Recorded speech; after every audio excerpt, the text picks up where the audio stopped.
Y'all know what it is. MZ Talks Boxing.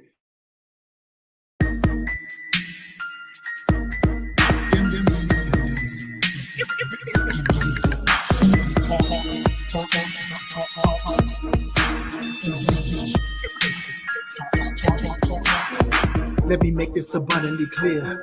We talk about boxing here. My opinion is winning, but if you ain't feeling the good on your boxing, yeah. This mental headshot sting. So do these body blows that I bring. You wanted the big step to the ring. Let's go to the toe to the final bell ring. MZ Talks Boxing. Yeah.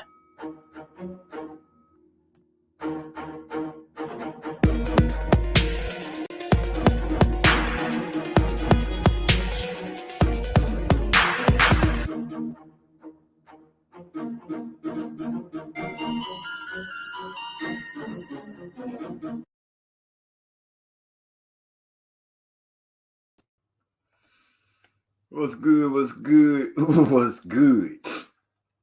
Y'all gotta forgive me, I overslept, but players mess up too. It's Tuesday evening, about 9:01.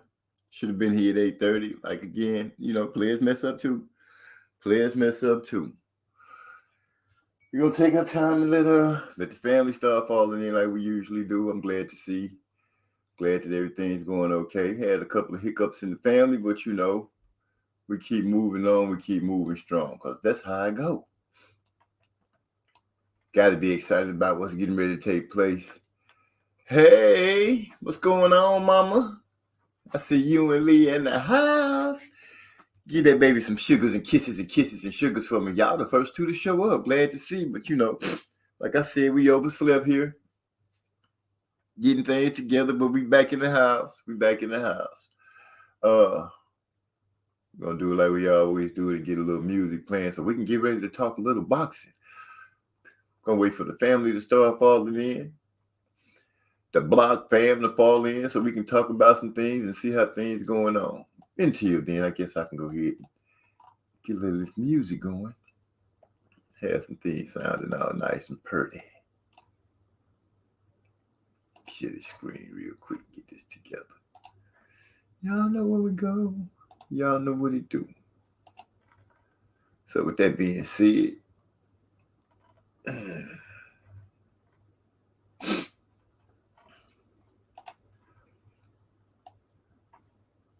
wait for my brothers and brothers to come. We're going to get to talk about boxing. Demetrius Andre is going over to the PB. We are going over to Showtime. So I know a lot of people are going to be excited to hear about that. We're going to see what it do. In the meantime, in between time, I'm going to go ahead and, I got that shit.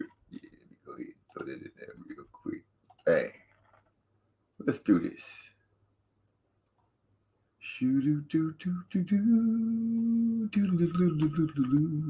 Yeah. Should we go ahead and kick it? Yes, I can. Can I go ahead and kick it? I have been entertained by a lot of these channels this weekend. This week. A lot of these channels, but I didn't see them just melting down around this place. Melting down. We're going to go ahead and get a little instrumental going while we let some of the family get in here. And get themselves situated and motivated. And we're going to go ahead and enjoy the day. So here we go. Let's go ahead and get a little something going here.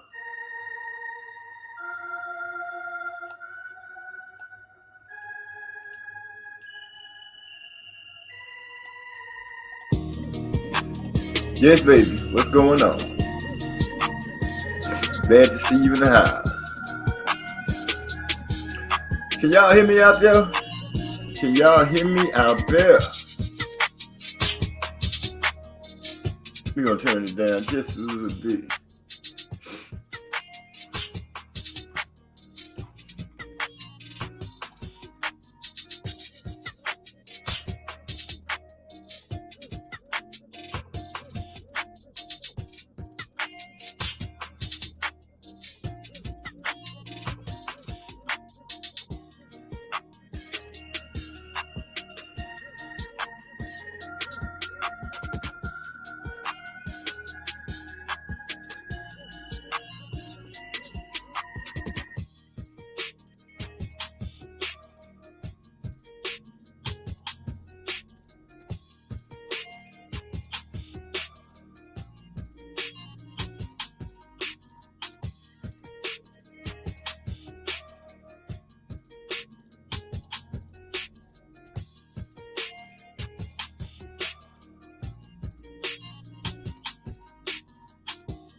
Got Eric R in the house. What's up, family? What's going on? We finna kick back and enjoy ourselves. I been checking out what's been going on in the Discord, and boy, oh boy, that is some funny stuff. But, you know, we kicking back like we always do. Excited to hear about Andrade over there at Showtime. He on the Tank Davis card, along with Boots. I don't know, man. That sounds like a good card coming up. We got some that's look like we're gonna see some action on that card. At least we're gonna get to see some of the fighters that we like to see and we enjoy. Y'all make sure y'all hit the like button when y'all come in, like Eric R said. Hit that like button. He also said, "What's up, family?" We're gonna wait for everybody else to fall in, Eric. So you know how we do. It's a link in the Discord if you got anything you want to say about what the upcoming bouts that's coming up. We're going to sit back and, like I said, let the family start falling up in here. I see the numbers starting to rise. Like I said, we got Boo Boo Andrade. Boo Boo. Demetrius Andrade is Showtime ready. And he done just popped up. You know, I didn't see it coming. I had no idea that he was going to be gone from the zone.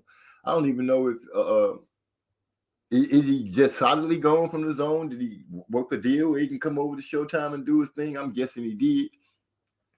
This gives us a chance to possibly see. He moved up to 168, I believe. So this gives us a chance to see him against Caleb Plant. Gives us a chance to see him against everybody. Caleb Plant against David Benavidez. I'm not gonna even speak about the redhead guy name, but it is what it is. Eric R said, I'm at work at the moment. Very excited about the all black card. That's what I'm talking about. I'm excited about that too. Joseph Brown in the house. We say, what's up? Salute MC. What's good, bro? You know what it is. We got the link in the Discord. You know, you usually come in and kick it with me, so you got a chance to hit that link. Go ahead and hit it. We got Holly Wallace in the house one more time. Holly Nemi, she said, Tori, I know we hear Carissa saying hi. What's up, baby? My grandgirl saying hi to her grandpa. What's going on? That's my grandberry. Carice, as my daughters call her, Reese. What's up, baby girl? Grandpa love you. Sit back and enjoy the show. Let Grandpa know if his music is all right or not. We're going to do our thing. Miss Queen Snow Bunny dropping in to smash the like button. Thank you very much. Thank you. We appreciate that. Hang around a little bit, catch a little boxing talk, you know, listen to a little music as we kick back and do it like we do it. That's what I'm saying. Till I say hi again, since she keeps saying hi, till I keep saying hi too, right back at you. We got one of my best buddies on here. We got Trey X. He say, salute 100. I said, y'all know what it is. I came in a little late. Came in slow. My tailpipe was smoking. But, hey, we got everything going. The engine warmed up. And I'm here. I'm ready. Let's roll. I know y'all got some. Hey, as Eric R put it, the all-black card. Got Boo Boo Andrade. Showed up at Showtime over there with Steven Espinosa. Let me salute that. I know it's got to be a lot of people excited to see this man. At least get a chance to see him step in the ring. We was talking about him some time back, and we got what we asked for. We got him coming on in here, getting ready to do his thing.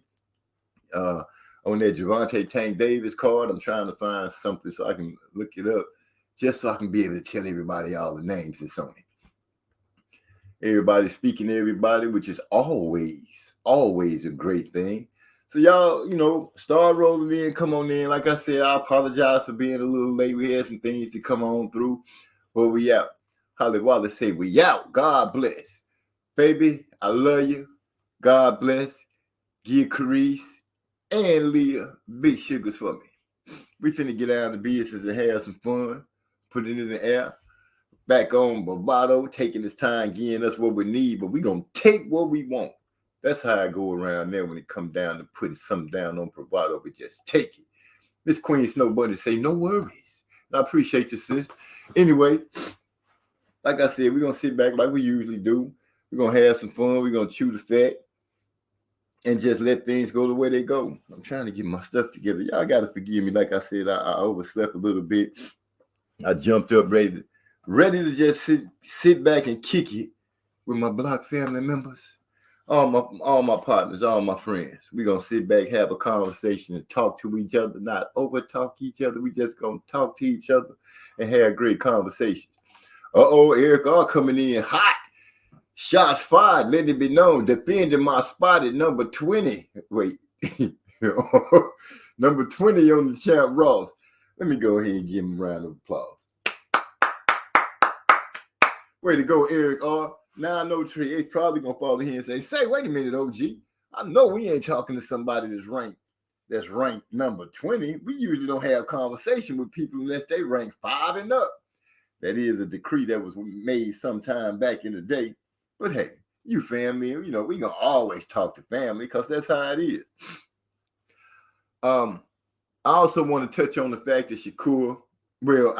Shakur's Devin Haney, Bill Haney, I listened to them have a conversation going back and forth with each other. And I got some things to say about that because I didn't hear anybody mention something very important that Shakur Stevenson said right as he was turning into the 135, right as he was going through the door. It was a couple of things that he said that I think makes plenty of sense that would put down the arguments of whether Devin and Shakur Stevenson is going to fight. Trey X say, I'm coming for death and destruction this week on Champ Ross. That means anybody and everybody could get it. The man say he coming in like the Grim Reaper. He going to slide in like a thief in the night, rip victory out your hands, strap that belt back around his waist, and stand up and stud up. Not stand, he going to stud up as the Champ Ross. First time in the Block family, 2-time. I see it 2-time. Champ. You know what I'm saying? Eric, I'll say, I'm a 4.5 on the gatekeeper scale. Oh, so that's what it is. You the gatekeeper over there at Champ Ross. You're going to hold everything back. Good one. He's shooting that shot back at Trey X. Trey X, it's going down like that. Eric also appreciated OG. It's always nothing but love and family and appreciation here on this channel. We got Ernest Davis, a.k.a. Big E, a.k.a. my big brother, also known as, given his name by my boy Trey X, Texas Timbo. Then somebody else called him Manny Draper. I just call him one of the best producers. To me, my favorite producer when it come down to making tracks. That's my big brother, Big E, man. Y'all let it be known that we in the house right now. We finna have our fun, do our thing, kick back. Like I said, we're going to talk a lot of game and swallow some spit. Now, when it come down to, I didn't let this young man, the baby world beater. That way I can remember who I'm talking about. When it comes down to the baby world beater and the rest of the lightweights,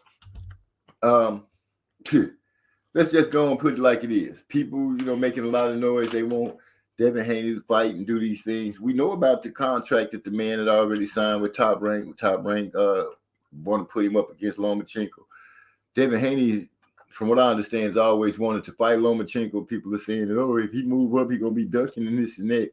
Well, let me go ahead and put it out there right from the gate. Shakur Stevenson, when he first came out and people was talking about him moving up, y'all know when he missed weight and everything like that, he was in an interview. And they asked him right off the rip, did he think he and Devin Haney and those guys would fight? And he said he could see him fighting Tank. If I'm remembering this correct, I believe he said he could see himself fighting Tank at 130 or something like that, and beating up on 135 and the other guys.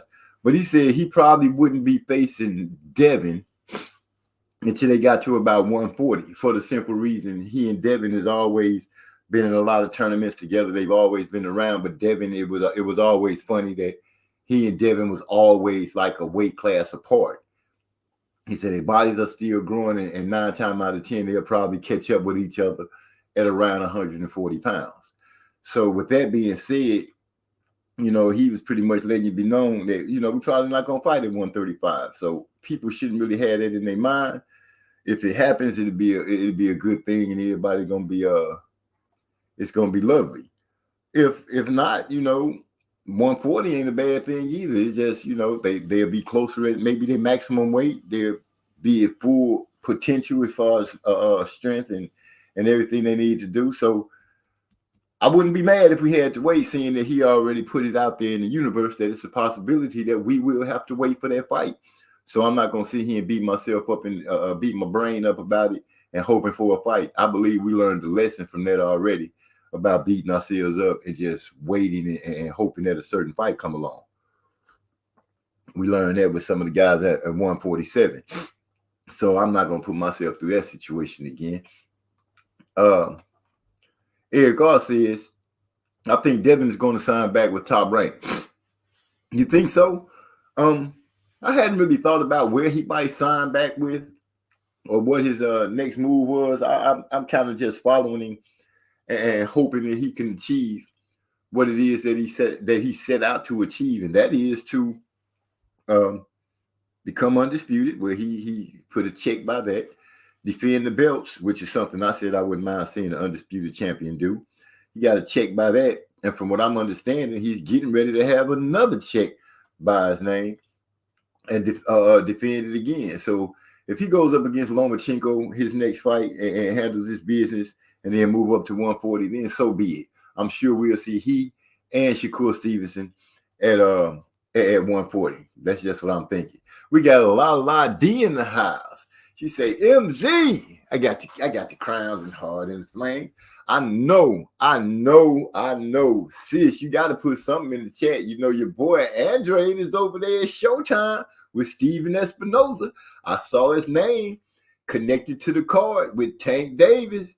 I also saw his name connected to the card with Bruce Ennis.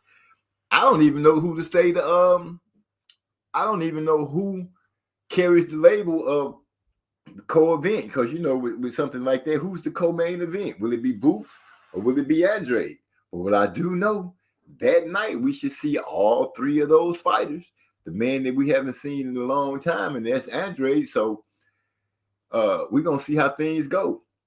La D said, yes, I hope this works for Andre. I'm pretty sure it will. Let's see, Joseph Brown said Bill lied and told Shakur he jumped the line. And he could jump the line and fight Devin next. But the next day he's saying Loma fight next. Bill is a liar, even though we all knew Loma next. Because Bob said it. Yeah, we all knew that. That's why I was throwing out there the situation about Shakur Stevenson, so we don't really have to be wrecking our brains about it. That young man had already said it. He pretty much knew that they was gonna fight, that he didn't pretty much expect to see Devin Haney until about 140. I wish I had paid more attention to the video that I was watching when I saw him say that, so I can give you guys a point of reference where to go check it out at. But he did say it. So with that being said, I'm going to leave that hanging out there like that. La D said, Joseph Brown, all rise like the judge he is. Let's go ahead and make that be what it is. He said, I think Tank and Boots are co. Okay, Eric, you think Boots is holding that co-main event with Tank? We're gonna just spice it up and bring everything going. I know you guys got to be excited. I know La D is excited because she get a chance to see Andre step up. We got a chance to see him fighting as they call him, the Mexican monster. Some people call him a weight bully, David Benavidez. We also have a chance to see him going up against Caleb Plant. We out of nowhere, just one move from one player, from one promotional setup to another has brightened the landscape for a lot of boxing fans, I believe. I know I'm excited to see Boo Boo do his thing. I'm ready to see this lefty get in there, be a little awkward. I'm just ready to see him fight. The man hasn't fought in a while. I'm ready to see him fight. We got a lot talking about. It looked like some Champ Ross things. Trish, you made number 6 this week. That man said he's coming back with a vengeance. Anything over number 5, y'all might as well start watching it over your shoulders. Trey X said he's doing his homework. He going across the amateur pedigree scale. He pulling all stops. He going into his bag of tricks. He finna come up. Next week, we're going to look up Trey X, going to be number 1.119. 1.119. I don't know if you can get any higher than the top of that when it come down to holding number 1. But that man said he finna take off number 1. He say, Lala D said, I always say that I don't care if Andre wins or loses, as long as he gets the fights. But honestly, I be so nervous, laughing out loud. Well, I guess you finna have the bubble gut, sis, because he over there, and hopefully after his fight, it won't be no year or no long time before we see him again. Hopefully we'll be able to get him right in the mix of things and get to see those fights. Oh, that's Trey's talking to Lala. We got D-Lo 404 Boxing in the house. What's good, all? We saying what's good right back at you, D-Lo. I would like to hear the voice of reason slide through here and give me some conversation on the situation with Shakur Stevenson, Devin Haney, Bill Haney. We ain't going to talk about Tank because he got something coming up. But that situation they were talking about is crazy.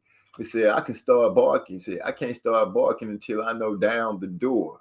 Is that knock down the door at 10? Okay, well, shoot, we'll still be here. That's only 48 minutes away, 32 minutes away. Come on in. We'll be waiting for you. Say, Trey here, yeah. So many of my countries have had to go home. Guess what? The top 5 scorers of the World Cup soccer are all black. Oh man, way to go, Lala D. She came in here and gave us another all black situation to stand up and clap our hands about. Excuse me as I put together a nice little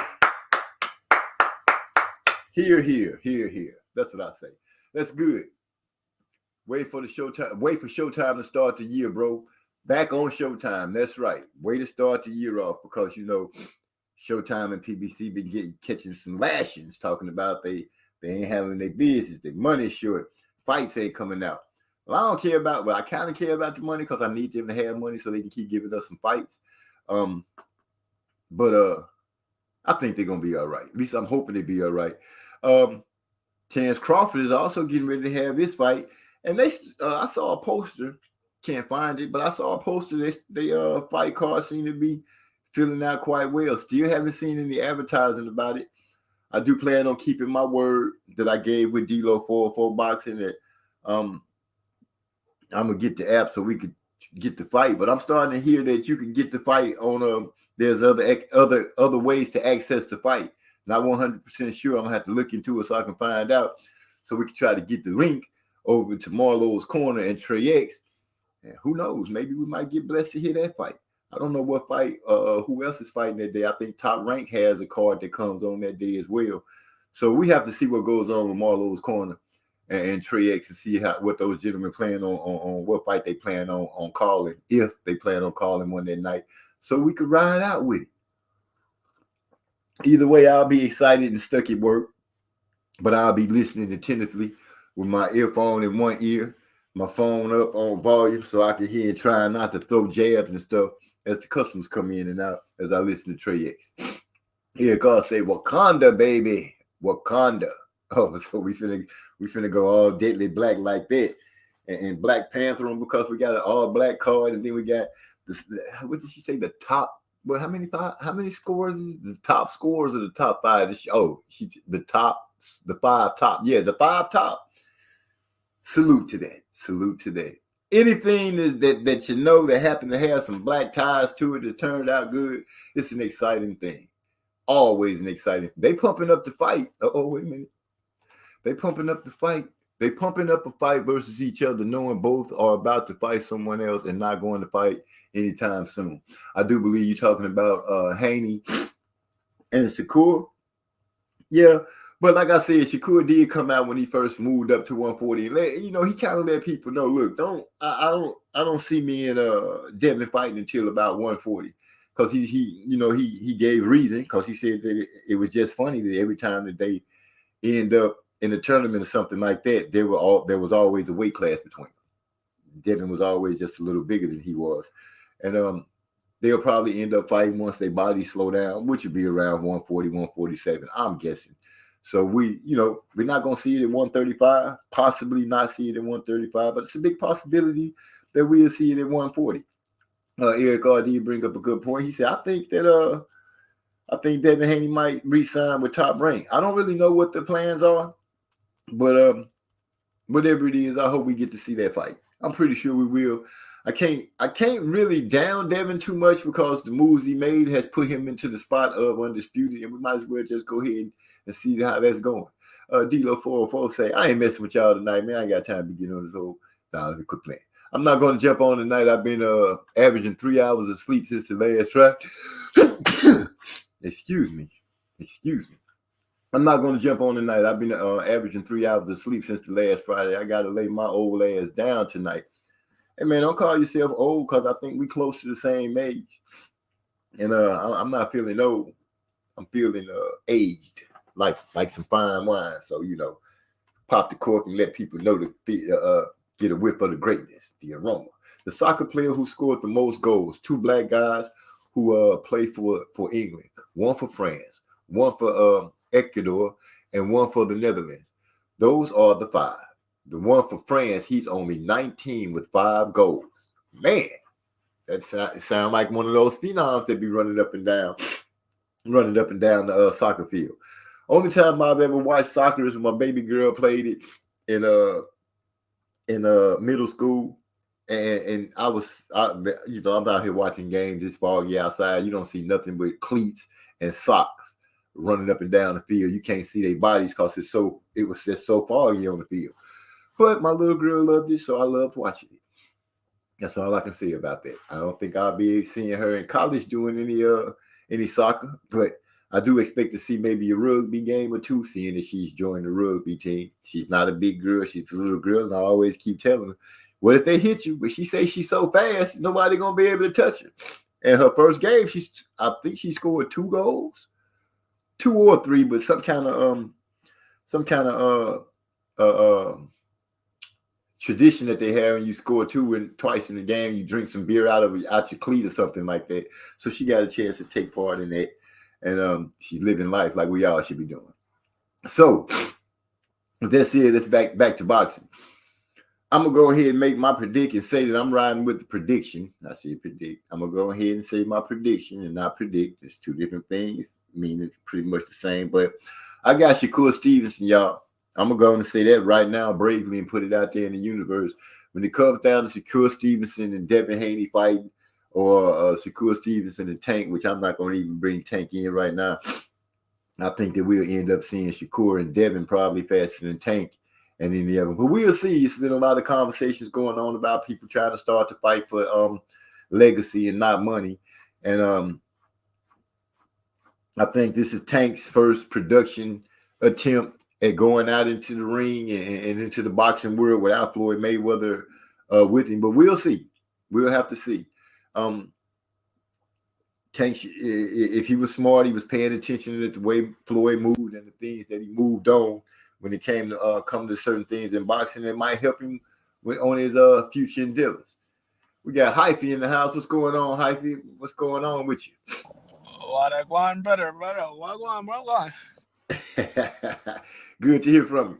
Hey, so you heard what I said about Shakur Stevenson saying that 9 times out of 10, he didn't think that he would be facing Devin Haney until they got to 140 pounds. And this was where he had an interview not too long before he moved up, right around the time that he was moving up. So that argument about them fighting, I think we should even waste time on that argument about if he and Haney going to fight. But I do think when the smoke settles and the dust clears, that Shakur Stevenson he'll be the man standing on top. No disrespect to Haney, no disrespect to Tank, but I feel like the baby world beater is the better of the 3. I know some people say, well, how's Shakur going to keep Tank off of him?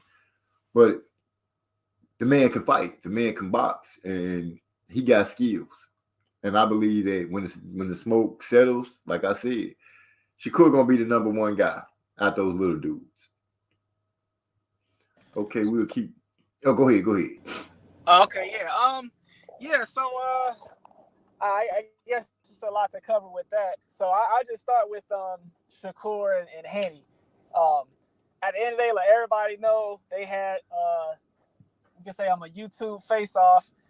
Look, the shit was on H Money channel. A lot of people, they don't want to reference where it happened at for whatever reason. It happened on H Money channel. Right. So as far as like what I gained from that interview, or whatever you want to call it, both of these dudes, this is just like a Mayweather Pacquiao, Wilder Joshua 2.0. Both of these dudes is really down with stalling the fight.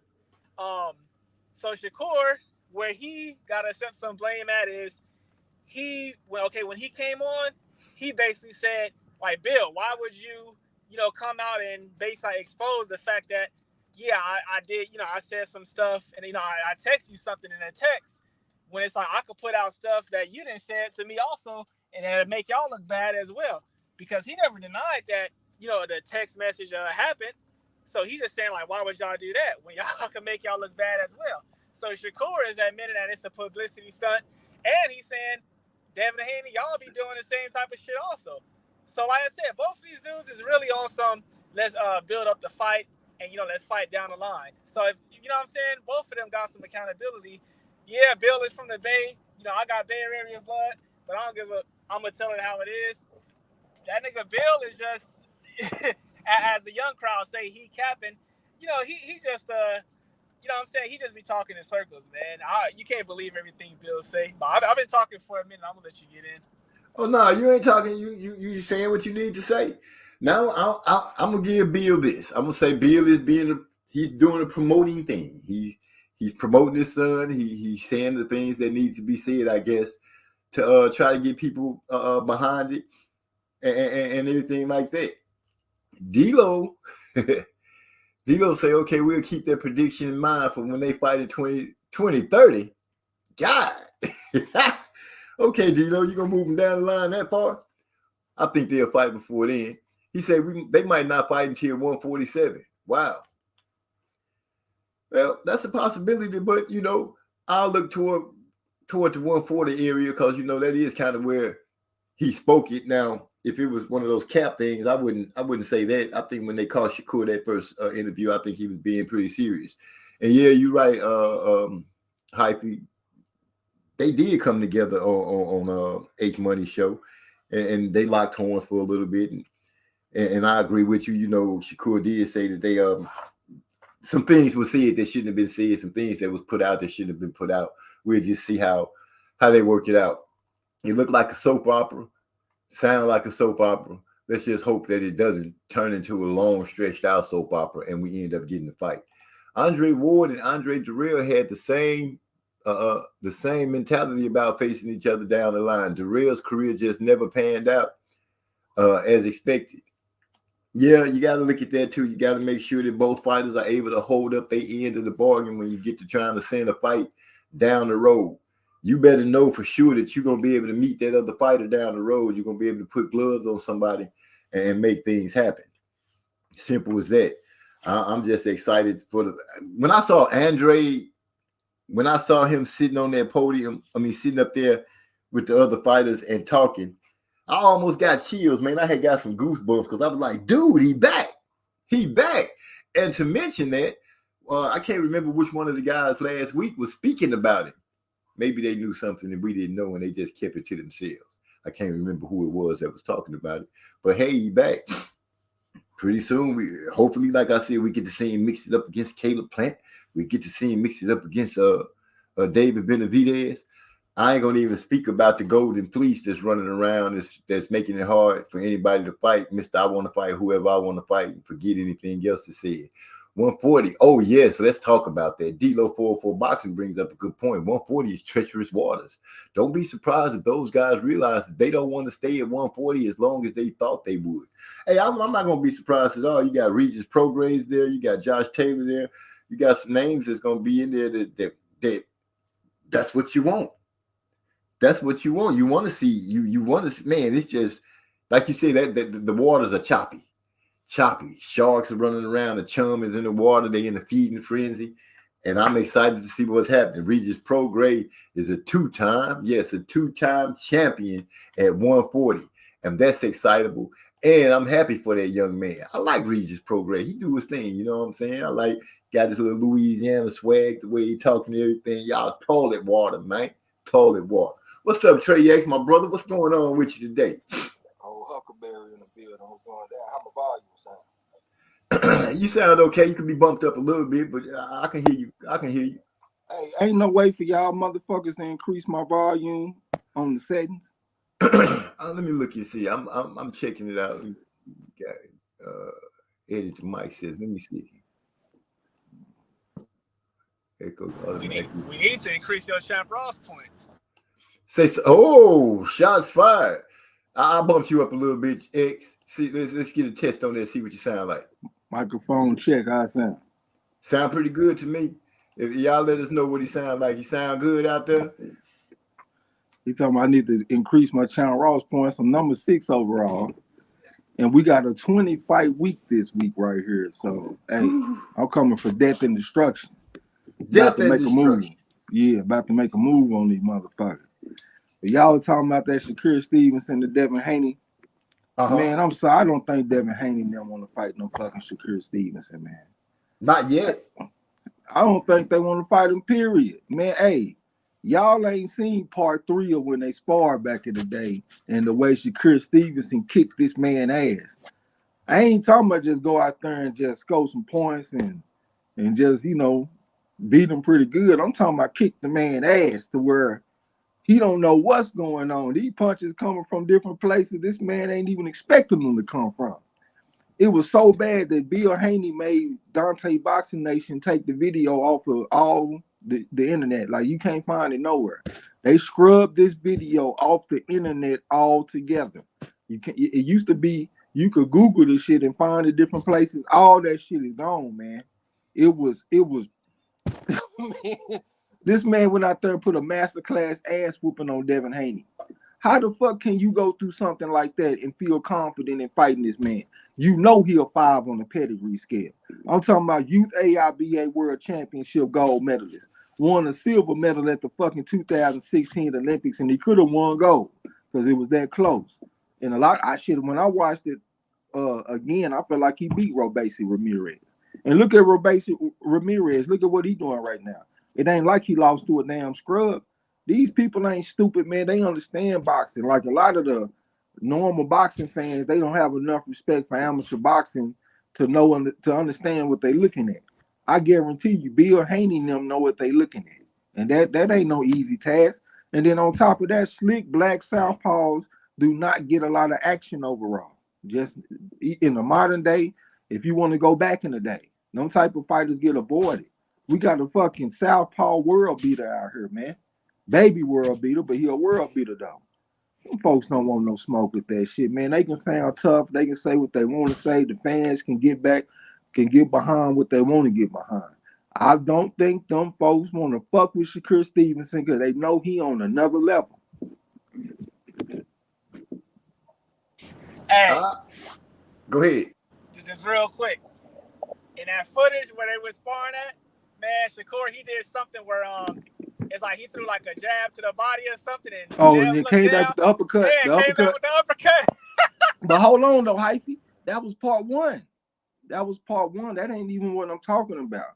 I would say he went out there and showed that he had better skills than Devin Haney in that one. I'm talking about part 3 where he came back and kicked his ass. You can find part 1. See, this is the way this shit went. I didn't explain this a million times, but this is my favorite sparring footage of all time. Like, I used to get inspired by this shit and be wanting to work out with them. And you know what I'm saying? Not with them, but I'm saying while they sparring, I'm doing my thing. Right. But part 1, it was competitive, but Shakur Stevenson, you could just tell that he was the more skilled scientific boxer. He had the moments like what Hyphy just said, where he stabbed him to the body, make the man look down, and raise him up with the left uppercut. The shit was pretty gorgeous. So then Floyd Mayweather was impressed. He was ringside. So he said he started talking to Coach K. Karoma, who accompanied Shakur Stevenson to the sparring session. And he started saying, oh, yeah, we need to sign him, man. We need to make him our fighter. You know what I'm saying? We could do it together and all this kind of stuff. So that inspired Devin Haney for part 2. So I give the edge to Devin Haney in part 2. He came in and he just imposed his size and will, his aggression. He showed some dog. He just got in Shakur's chest and he just showed he was the bigger and the stronger man. I give him the edge. And this was also the same sparring sessions. Part 1 and part 2 are the same sparring sessions. It just broke down in the 2 parts. Part 3 was a different day. They wearing different clothing. In part 1 and 2, Shakur Stevenson would land in 2-punch combinations. You would frequently hear each. But in part 3, it was 3-punch combinations. Each, all day long. I don't remember Devin Haney doing anything in that sparring session. I'm talking about his head was getting like a bobblehead out there, just getting pieced up in this motherfucker. Put them beads on Devin Haney. I can't.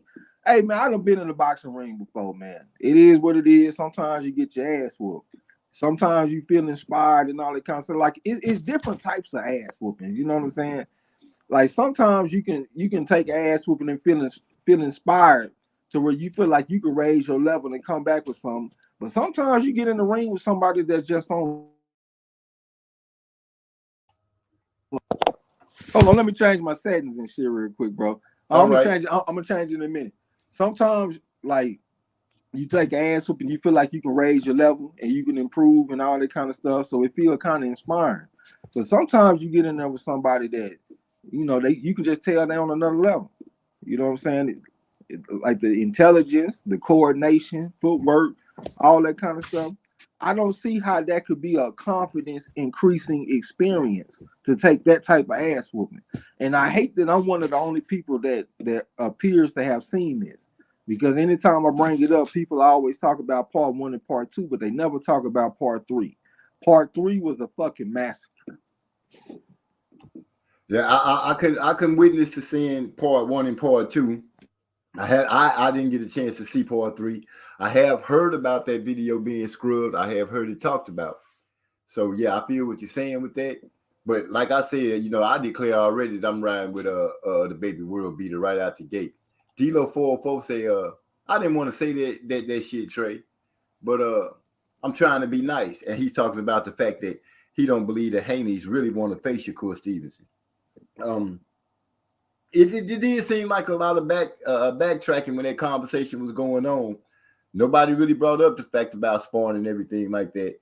But when you do hear them talk about sparring, you might hear them heavily talking about Tank and Devin. That's the main conversation. You don't really hear him talking too much about Shakur and Devin stepping in there sparring, which to me speaks volumes, because if you ain't speaking on it, that means it didn't quite go your way. Anytime you think that something went your way when it comes to sparring, I'm seeing that these boxers go ahead and speak about it. You rarely hear them talk about when they stepped in the ring and sparring and somebody put hands on them. Let me not forget, we got Bruce Gas, Boxing, Jazz, and more. I finally said that right after all the times I said it. Salute to you, brother. Glad you came through to stop by. Sit back. You also got to remember that that's the only sparring footage that they had removed. Part of the reason that people knew about Devin Haney back in the day when he was young, a teenager, is because he had a bunch of sparring footage on YouTube. You saw him in the ring with Sean Porter, Lydell Rhodes, or whatever the fuck his name is. It was this Mexican guy. I can't remember his name. It was a bunch of sparring footage though, and it's kind of crazy, you know, looking back now. Like, damn, I was looking at a future undisputed champion back in them days. You know what I'm saying? Right. But all of that shit is up, man. You can find everything. The sparring sessions against Shakur Stevenson were the only ones that got taken down. And he allowed Bill Haney to repost the first one. He was supposed to repost the second one, but he never did. You might can still find footage from the second one, though. I know you can find from the first one. But part 3, he would not allow that man to repost that shit. And Dante Boxing Nation told us subscribers this. He like, look, y'all, I know how much y'all love the sparring footage. Man, I love it too. That shit did crazy numbers. But Bill Haney made me take it down. And he don't want me to repost the shit. So it ain't on me. Y'all mad at me, it ain't on me, it's on Bill. So hey, what that tell you? Like all the other sparring this man got on the online is cool. There had to have been something that took place in this shit to where this man wanted that shit taken down and he don't want it to return. So that wasn't a good look. What took the ass whoop? No, that's not a good look at all, especially when you scrubbing videos. I'm still kind of amazed that they still got a way to be able to make this videos disappear. Lala D said, "Yep, I tried to find it." Devo 404 said it costs a lot of money to get rid of a whole video on the internet that's already floating around. That's what I'm saying, Devo. You know, you make a whole video disappear. I you know, I'm still mystified at how they pulled it off, but they pulled it off. It's not there. I say, and Bill got rid of that massacre. Go, Bill, laughing my ass off. I feel you, sis. I feel you. D'Lo said, I concur. And that was my introduction to Shakur Stevenson too, because I had never heard of him before then. I saw that motherfucker. I was like, man, who is this? He out here looking like he's Sugar Ray Robinson grandson or something. Where he out here putting these skills on this boy, and he putting skills on somebody that I was impressed by, because at that time, Devin Haney was my favorite young fighter that I didn't seen, because I had never seen somebody so young that was in the ring with solid professionals, and he was out there handling them dudes. You know what I'm saying? He was putting hands on the pros. And when I first saw him, he wasn't like 14 or 15 years old. And he out here whipping pros and sparring. So I was like, man, this dude looks special. So for me to see Shakur Stevenson come in there and do what he did, that shit just captivated me. It was square business. And before Little B-Hop came along with his more flashy style, I would say that Shakur was my favorite young fighter and favorite prospect when he became pro. But then when I saw Little B-Hop, I got changed up on him. And I regret that, because Little B-Hop, you see how he turned out. Yeah, I saw how he turned out for sure. We all saw how he turned out. He turned out to be a poodle. I thought he was a young, sweet Pete Whitaker. That's what I thought, but shit. That motherfucker weak as well water, man. I remember you was high on him. I remember that. I remember. That's young B-Hop. That's young B-Hop right there. I remember when you was high on that boy. I was like, ooh, Trey X like this dude. It's like this dude. Went out there and what was it? What was that dude name? The one that Tank finna fight, right? Yep, Hector Garcia. Hector Garcia. I was checking them out, doing they weigh in or what have you, or they face off. Tank was sitting there putting his fist in his face. A little friendly banter. It just made me think about when he pushed Rolly ass off the stage. Oh yeah. That was funny. D'Lo say a lot of stuff disappears online with the right influence or coins.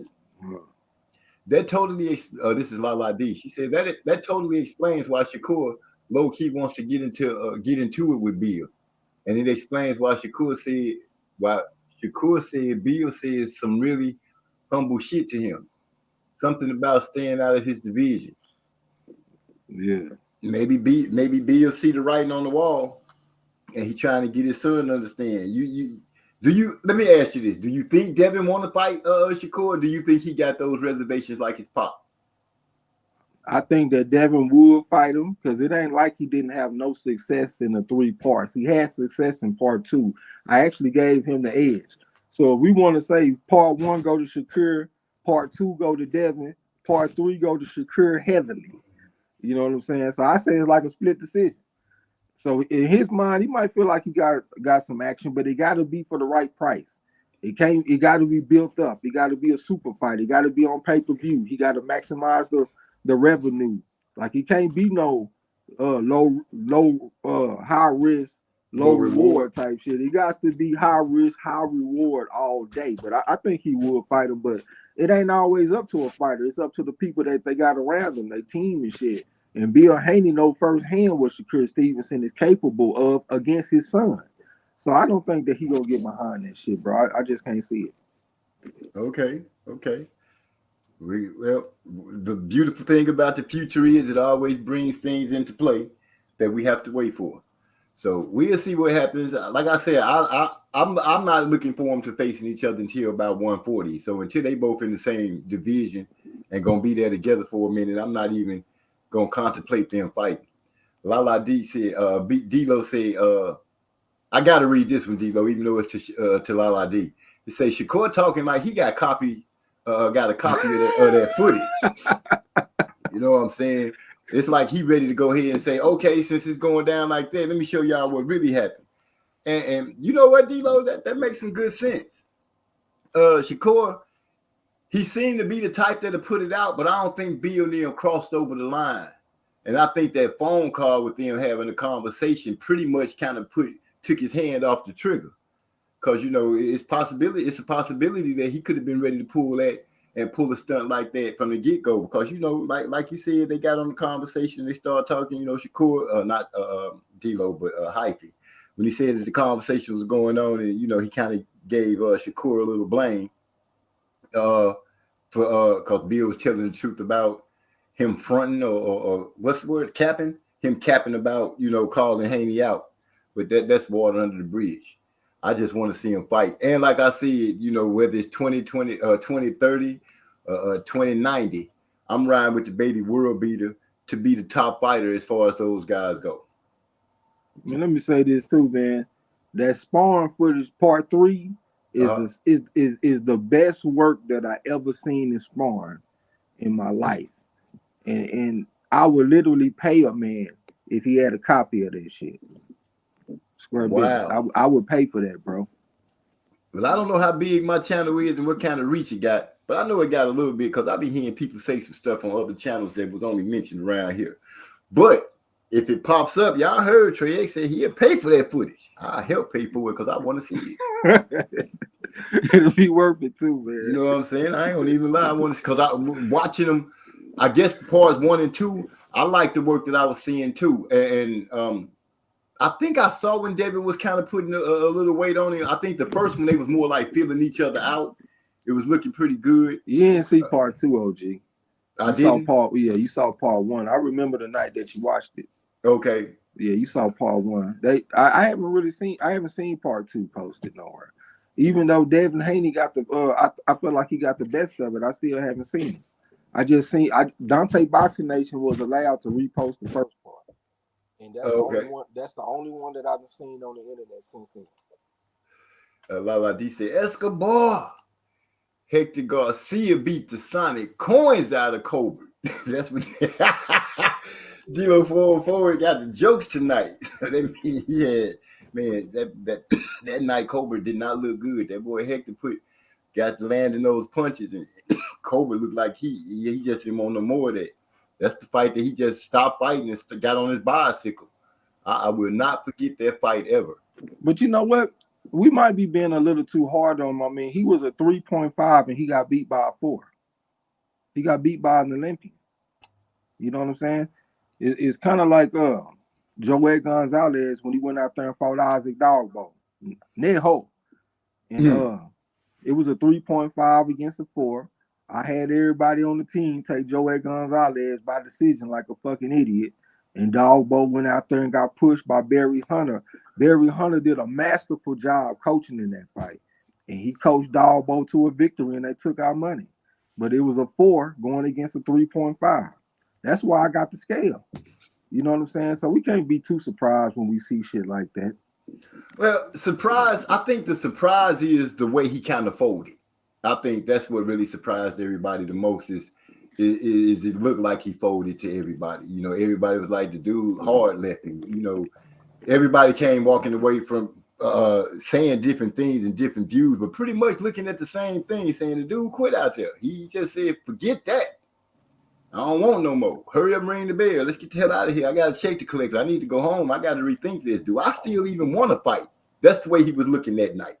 I don't disagree with you. He definitely quit. Quit like a mug. What you got to say, Hyphy? Yeah, so to me, anybody who can't see that Shakur is better than Devin, like I really don't trust a judgment of boxing. Basically, on top of that, you got to factor in, Devin Haney, he was known for having like good sparring sessions with certain people, but that's sparring in America. Shakur went on the world level and was putting in work. He was a factor on the world level. World games, championships. That man was a factor all across the globe. Devin Haney don't got them accolades. Just like Gervonta. People, like to brag and boast about his accomplishment. He don't got them type of accolades either as an amateur. So Shakur is, and if you just look at Shakur, I mean, look at from where he started to his last performance against Robson Conceição. Look at how he's matured into a professional fighting style. If you can't see that he better than Devin, I just don't know what you're looking at. Devin, he ain't doing nothing wrong as far as how, he wanting to fight the best and all that, but you can hear it when they was talking to each other. He confident that he'd beat Shakur. Will he take the fight? I believe he would, but do he want it? I don't think he want it. Yeah. Oh, you got to remember, Shakur Stevenson was 20-1 internationally. That's just his record internationally. You know what I'm saying? The man only lost one time, and that was a debatable decision. Him against Robeisy Ramirez. The man could be undefeated internationally. He's not the type of guy that comes around very often. You know what I'm saying? You got to go back to like Andre Ward.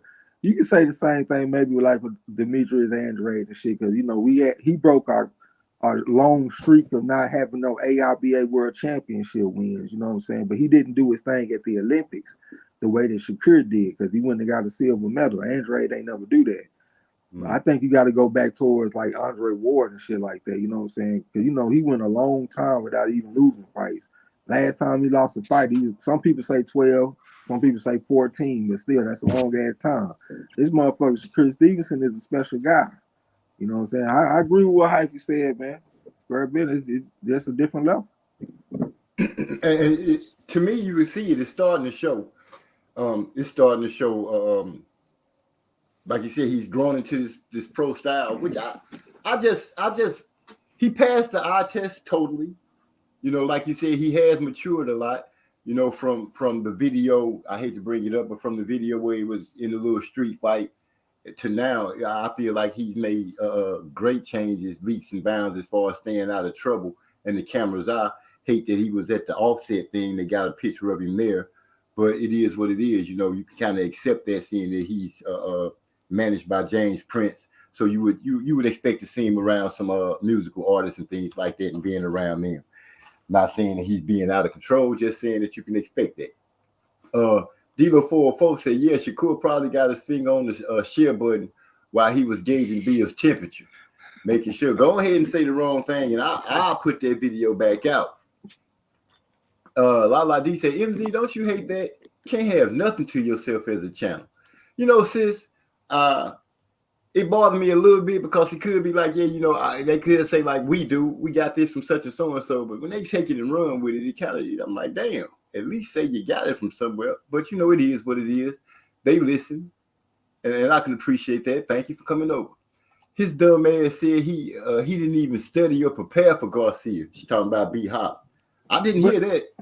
Well, I can't say that I can blame him. I mean, I blame the man because you're supposed to get ready for anybody, right? Right. But he was a 30-1 favorite going into that fight. Didn't nobody give Garcia no chance in that fight, man. You even saw some sports books, they had Little B-Hop as a 40-1 favorite. Minus 4,000. You got to bet $4,000 to win $100. He was a huge favorite in that fight. The guy was relatively unknown. Only people that knew about him was people like L-Dub.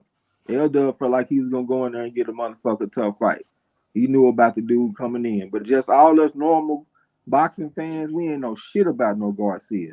When we all watched that fight, everybody overwhelmingly picked Little B-Hop. It was a few people in there sprinkled in there that did pick Garcia. I do remember that. So it was a few in there that knew. But overall, you know, he wasn't really known, and everybody thought that it was just going to be another win for B-Hop. Yeah, so so that would say that the fans and B-Hop himself feel for the hype. Yeah, everybody's saying you this good, but you still got to go out there and prove that you that good. And you know what? I feel the same way about Devin Haney. He still got to prove something. I mean, I know he undisputed, but only reason he getting so many props is because we overvalue belts. The man went out there and beat a B-level fighter. That's what Kambosos is. He beat a B-level fighter twice. That don't mean that he just some kind of big bad motherfucker all of a sudden. That don't turn him into Sugar Ray Leonard. I mean, it's cool that you went and got them belts. We got a chance to see it. We saw the undisputed that everybody said that they won't, but we still got to pay attention to who you beat. Just because you went out there and beat Kambosos, that don't mean that you about to come back and beat these other guys. That still needs to be proven. Right. And I agree with you with that. In no way, shape, form, or fashion did I give Kambosos a chance to beat Devin. I pretty much had that as a foregone conclusion. I also have as a foregone conclusion that Devin can beat Lomachenko. I don't know, I know Loma got that hell of a background as an amateur. I just feel like Devin can use his range, and he's good enough to keep Lomachenko at bay. Tank did say something that kind of rang loud with me. If they ain't got the power to keep me off of them, how they gonna stop me? Can Devin hit Lomachenko hard enough to keep him from trying to do some of the things that he likes to do? I watched him against Comey. That's the dude with the kind of like twisties in his hair. I went and watched that fight again, and he just outclassed Comey. He was too fast for him. I don't think Devin's going to have that problem. Devin has some speed, and he's pretty defensively sound. Not the greatest at defense, but you can't throw a rock at him or sneeze at him. I guess that'd be a better statement for it. I mean, Devin Mike can beat him. This might be a situation where it's out with the old in with the new. But I 100% expect Lomachenko to look better in his next fight than what he looked against The last fight. man? Yeah, I can't even remember his fucking name. I like the guys a fighter. His sparring partner, I liked him too. I thought he won. I thought he was going to do his thing. But you got to remember, Lomachenko was coming off a 10-month layoff. That's what I was banking on. His name is Jermaine Ortiz. Yeah. I was banking on the fact that he came off of that 10-month layoff. I was like, this would be, if this is a chance for somebody out of nowhere to get him, this would be the chance. And since this guy's his sparring partner, I gave him that much more of a chance. See, I couldn't ride with it because he only a 3 on the pedigree scale. I can't take a 3 over a 5. I could take a 3.5 over a 5, but I can't take a 3. You know what I'm saying? But Lomachenko just got 12 hard rounds with a young, hungry, skilled fighter. I think that's going to sharpen him up a lot, and I expect him to look a lot better in the next fight. So if that's Devin Haney, hey, I hope Devin Haney don't go in there expecting to get the Lomachenko that fought Jermaine Ortiz. I hope he is expecting Lomachenko to be at his A+ best. You know what I'm saying? And I think he got a chance to beat him. I mean, Lomachenko, 34 years old now, be 35 pretty soon. But I don't think it's a foregone conclusion, though. I think that Lomachenko got a chance to win also. Right. And go ahead. No, I was just gonna jump off and say, Bill Haney and Devin would be smart to recognize. I know everybody made jokes about Lomachenko saying, "Oh, this is a lightweight." No, this is a heavyweight. I'll be ready. Take those words to heart. That man will be ready. I don't think he's trying to go out there and get embarrassed by Devin Haney. I think Lomachenko knows what's on the line as far as this fight goes. And I hope Devin and Bill get off, if they own some bullshit, get off of it and get their minds right and be prepared. Because, like you said, Trey, that dude he's gonna come prepared. Yeah, I was gonna say we got to keep in mind because this Lomachenko who didn't won 2 golds. That style of staying on the outside, staying behind your jab, not mixing up on the inside. That's a common amateur style. So you can only imagine how many times Lomachenko didn't seen that style in his lifetime. That's a good point. He's Hell of a seen point. a bunch of goddamn time. He done seen that shit all his life. That man got 400 amateur fights down there, 396-1. And like you said, that's a common style. And he fighting in the big tournaments. It ain't just the Olympics, it's the AIBA World Championships and all that type of shit over there. So he fighting against Cubans and all kind of shit. You know what I'm saying? So yeah, I think he done seen that type of shit a lot. Great point, great point. Let me see. Devin Haney and Tank ain't fought any slick boxers, black fighters either in the pros. That's from Eric R. Oh, yeah, we've been talking about that shit for a long time. Yeah, they ain't really fought too many black fighters, period. That just is what it is. Yeah, well, from we should be hearing word, I'm pretty sure, about Lomachenko and Devin. I'm thinking Bob is working overtime trying to get that together, just trying to figure out when to present it. All I can say is Bill and Devin. The Haneys had better be ready. Did a lot of talking, and if that man say, okay, it's time, they better be ready to go ahead and produce. They say, if you go to Andre's Olympic fight, all the commentators thought Andre clearly won. That's from Lala D, and that's you speaking on him in the Olympics, Trey. when you say he did his thing but got to the Olympics and didn't get to do as well. Yeah, I done heard that too. I don't even really need the Olympics to necessarily say that you're a bad motherfucker. I mean, he won gold at the AIBA World Championships. We hadn't won nothing in 14 years before he went and won. You know what I'm saying? So that's why I felt like he was at least an honorable mention as somebody that you can compare to Shakur Stevenson, but I still got to give Shakur Stevenson the edge. Because whether or not you deserve to win or not, Shakur Stevenson, you know, he did his thing. Like I said, overall, he was 20-1 in international competition. I can't say the same thing about Andre, because Andre did lose to Erislandy Lara the first time he went to the AIBA World Championships. He came back with a vengeance and did his thing and won gold. I ain't going to take that away from him. But overall, I still got to give the edge to Shakur Stevenson. But Andre did his thing with the volume as well, because he had over 300 amateur fights, and Shakur Stevenson was about 128-13. So Andre's career was like twice as long, so that gives him more of an opportunity to take losses. But both of them bad motherfuckers in their own right. You know what I'm saying? Especially in the amateur. I just hope Andre is able to get his shit together as far as getting the fights that he wants, credible opponents that he can go out there and prove himself and legitimize all the shit that we've been saying about him. You know what I'm saying? Exactly. And show the world what he can do. Right. I agree on that. I'm gonna come back to Andre after I go through this. They say Garcia was a replacement too. That's what Eric Gar saying when he came to Lil B-Hop and his not studying for the fight and all those things. Let me see. You know, I had Garcia. You know, he said, Eric Gar say, you know, I had Garcia. You was pissed calling that fight, Trey X. I honestly don't even remember him being in there when I called it fight.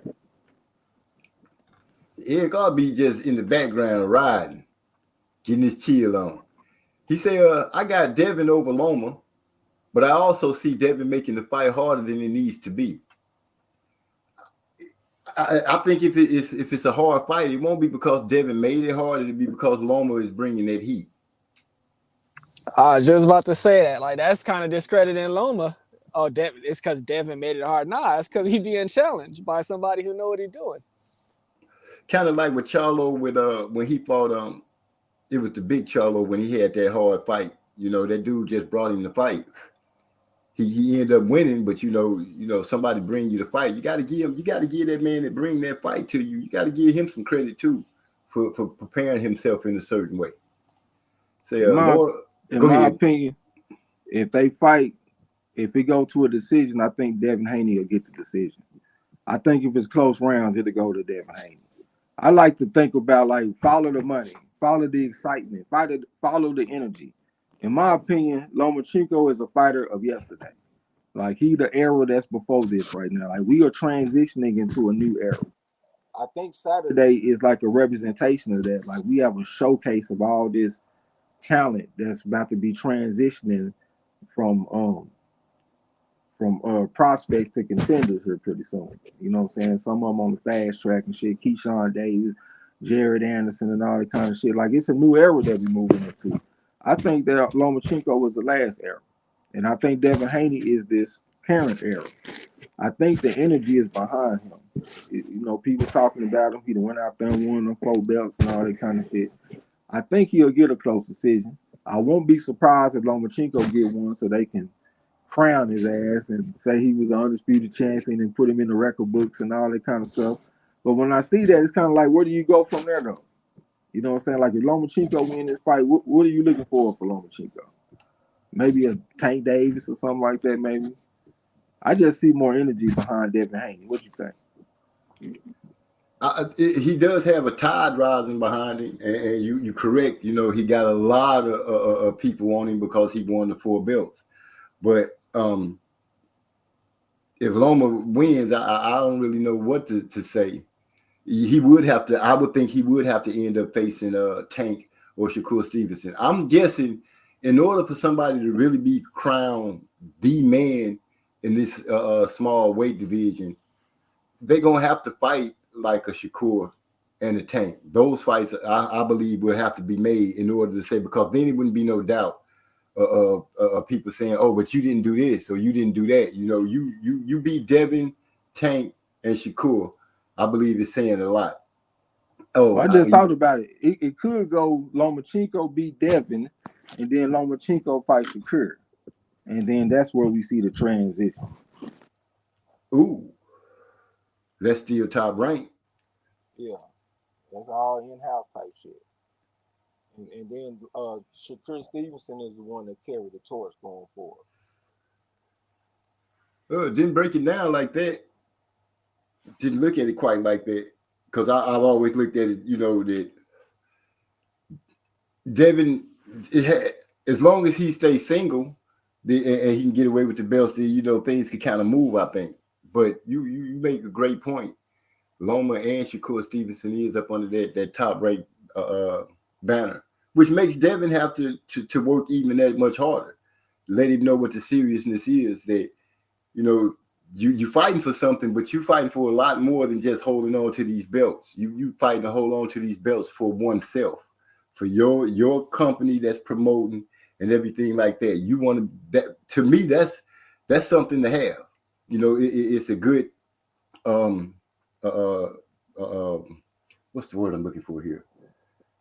Shoot, it's a good bargaining chip when you sit down to negotiate about a fight. You know, not only am I bringing a good fight, but I'm bringing all of the titles to all of the sanctioning bodies, which right now the only one promotional company holds those, and that would be Devin Haney's. So you make good sense with that. Lala D said, "Oh, Eric R. True, he thinks he was cheated though." Okay, that's a conversation we're not having. Eric R. say, "I'm saying that Devin doesn't often take advantages of his attributes, not taking advantage anything from Loma. I can see Devin giving up his strength and length, trying to be something he's not, mixing it up." His height, he give up his height, not his strength. He said his height and length. Yeah. What did I? Oh, I said that shit, didn't I? You say he giving up his strength. Yeah, I did say that. Well, I got you, don't worry about it. I appreciate it. I don't even know how I missed it. I just glossed right over it and kept it moving. I think Devin would be smart enough not to go out there and try to do something, you know, try to step too far out of his wheelhouse. He showed that with Kambosos in the first fight. You know, states the jab is working, let that work. I believe if he finds something that works, he's gonna have to work. But I think his thinking that night against Loma is gonna have to be on overtime. I think his mind's gonna have to be clear. He's gonna have to be ready. He's gonna have to be able be ready to adjust. He's gonna have to really be tuned in to everything that Loma's doing, not falling for ill-timed shots or feints. He's just gonna have to be ready all the way around. He, in my opinion, he asked for it. He got it. He got the big things that he wanted, but he still got it. Anybody that if Shakur is not fought against and Tank is not fought against, people gonna have something to say. But Tank, that goes the same for Tank and Shakur too. They need to fight those names in order for somebody to be truly crowned in 130, 135. 140, that's a whole different thing because there's so many different names in there that's already waiting. I was just thinking about something. If Devin Haney fight Lomachenko, who got? I'm asking a dumb question because I already know the answer. But who got the advantage when it comes to coaching? Papachenko against Bill Haney, and who the other one that they got over there? Mickey Bay. Yeah, Mickey... dumb. Oh, I'm sorry. You had. Go ahead, bro. I say, you know, dumb people like Ben Davison, he can't come back anymore. But you know, just grab Yoel Judah. You've been with him for like 2 training camps. This dude, like, well, you could finish the rest trade. I know where you're going. Go ahead. Yeah, I think that's a heavily favored matchup for Lomachenko. I mean, he's been with the same coach his whole life. They didn't achieve some great things. He got a style that's tailor-made for his son. Same thing, you know, you can a little bit with Usyk too, but it's like they done mastered that Eastern European style. You know what I'm saying? A lot of feinting. They call themselves the Matrix because it is like a complex type of style. You know what I'm saying? I don't know if Devin Haney's side can come with anything them folks ain't never seen. Like if you just look at all their experience, when they went to the pro game, they've been fighting some pretty good pros pretty much from the get-go. I know every opponent just ain't been no killer, but if you look at the winning percentages from all their opponents, is one of the highest in boxing. So they've been fighting some pretty decent opponents to sharpen up their skills. Even fighting somebody like Orlando Salido, I thought Salido did incredibly well in that fight, but it still was a learning experience, and it seemed like they got better from it. I just think them dudes have been around the block too many times. Now that I'm sitting up here thinking about it, I think that Devin Haney got the advantage when it comes to the physical shit and when it comes to the youth. But when it actually comes to the coaching and the game plan and the strategy and the knowledge of boxing, I think that heavily favors Lomachenko and his coach Papachenko. That's excuse me. Sitting down, listening to you guys lay it out like that, just listening to it, it does sound heavily favored. Like I said, by no means is it an easy road for Devin right now at all. It by no means. I even think the road is going to be hard when they move up. But he did a lot of bragging. He been brash about it. The only other fighter I know that did that, but he ain't this guy nowhere. Am I saying and comparing him to it? Is Ali when he was brash and just let the world know I can beat Sonny Liston. Devin talked that talk like I know I can beat Lomachenko and everything. He gonna have to prove that. And yes, he gonna have to prove the I looked at that, so it's a link in the Discord, D-Lo. I don't even know if that's D-Lo. He got a good point too. He said Teofimo beat Lomachenko with a very bland coach. That's a very good point. I still kind of feel like Lomachenko might have beat himself in that fight because he went out there and gave up the first half of the fight. And then when he decided to fight, he had a lot of success against Teofimo Lopez coming down the stretch. And plus, Lomachenko was coming off a very long layoff. He hadn't fought in like a year, maybe 13 months. So I think when you put all that together, that's the reason that he lost to Lomachenko. A lot of people, even Lala back in the day, she said if they had a rematch, she felt like Lomachenko would beat Teofimo in a rematch. And it was a lot of people that felt that way, you know what I'm saying? But just to recap, I think the layoff for 13 months and plus the strategy Lomachenko used as far as waiting to get started, waiting 6 rounds before he decided to get started, I think that's why he lost to Teofimo and not because of the coaching. Okay. But you would think that wouldn't a fighter be holding on like that because of the coaching? Because wouldn't the coach tell him, hey man, go ahead and go to work? Well, I mean, they was kind of leery of the power from Teofimo Lopez, so that might have influenced their thinking, but they don't have to worry about that explosive one-punch knockout power with Devin Haney. So it's like a different situation, but I can't really explain why they did what they did in that fight. I thought it was incredibly stupid. Got Marlo looking like a fucking prophet because he picked Teofimo to beat Lomachenko, and I'm over there eating crow and all that kind of stuff, you know what I'm saying? But yeah, that do fall back on the coach too. So they not perfect, they not infallible or whatever. They make mistakes as well, but I still think the edge as far as the coaching will go to Papachenko though. Okay, now that I can agree with that. I can agree with that. Devin gonna have to when it comes down to knowledge of the game, he gonna have to use he gonna have to persevere that. He gonna have his willpower and determination is gonna have to push him through that. We're gonna see what the young man made of when they fight. If Lomachenko, if what I believe in him getting himself prepared and being totally ready for Devin's got this is going to be a chance for him to really prove himself as far as shutting down the machine. But as far as boxing fans and the hunger that we have, he's going to still have to face Shakur Stevenson for sure because of the conversation that they had. And, if Tank is really about to start rolling down the block and showing off his gun, he's going to have to deal with Tank too.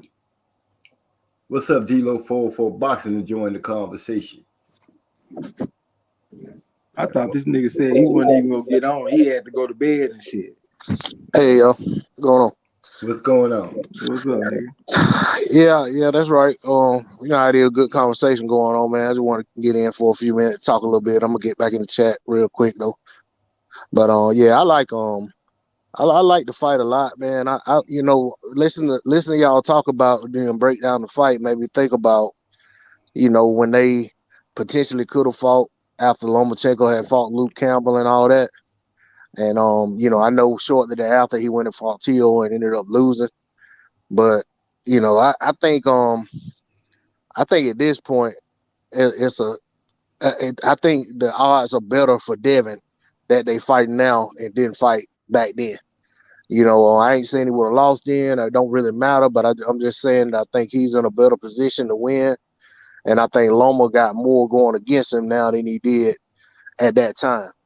As far as the Tio fight, I know Loma was coming off of that layoff and stuff, and even after the fight started talking about injuries. But I remember, and I actually made a video about it and put it in there, his own words. Loma was talking about how great he felt going into the fight, and that this was going to be the first time that everybody ever get to see the real Lomachenko. And then I don't know what happened between that video and the actual fight, but he definitely went out there and gave away the first half of the fight. I don't see him doing that again, versus Devin, because it's a desperation type situation. I think he's motivated for those belts. I think the belts is what he wants. He don't care about fighting Devin Haney. You know what I'm saying? It's the lure of the belts. If Devin Haney dropped those belts, Lomachenko wouldn't be looking his way, which, I mean, I can respect that. The man want to accomplish undisputed. I mean, he done other things in the sport that, they try to put cables on. So definitely, if he can get undisputed, they're gonna put cables on his whole career. So I like the fight though, and I'm glad that they're looking at getting it done. But I think I gotta go with Trey X is saying out with the old in with the new. On this one, it's just I've seen in the two fights that Loma had against guys that were considered somewhat a threat. That was the Ortiz guy because of the layoff, and then of course the Teofimo fight. I think he was allowing the same stuff to happen to him in both fights in terms of a guy just getting out in front on him with the jab and outworking him in large parts of the fight early on. And I think that's kind of Devin Haney's bread and butter. And so I think Lomachenko probably found himself in a situation where he's trying to get a stoppage late, trying to get a couple knockdowns or something just to try to pull back into the fight. And I just don't. Devin Haney is such a safety first fighter. I just don't see it happening for him. So I think Devin will win the fight. You know what I'm saying? Probably like 8-4, 7-5, something like that. Oh, and also at the same time, both those opponents, Teofimo Lopez and Jermaine Ortiz, 135 is their entry division. That's where they open their career at. Them guys gonna move up to 140 and they gonna move up to 147. Same thing can be said about Devin Haney. The motherfucker started at 135. He gonna move up to 40, 47. Just naturally bigger men than Lomachenko. Lomachenko started at 126 and moved up to 135. You know what I'm saying? And we done seen him struggle against two motherfuckers that's 135 they entry division. And like you said, Lomachenko body does seem like it's breaking down. I mean, we give him credit for all the amateur fights, 396-1, but that's a lot of wear and tear on the body. You know what I'm saying? I mean, if they go 3 rounds apiece and he got damn near 400 fights, that's damn near 1,200 rounds before you even fucking turn pro. You know what I'm saying? So right. We got to take that into consideration too. I think I agree with you overall.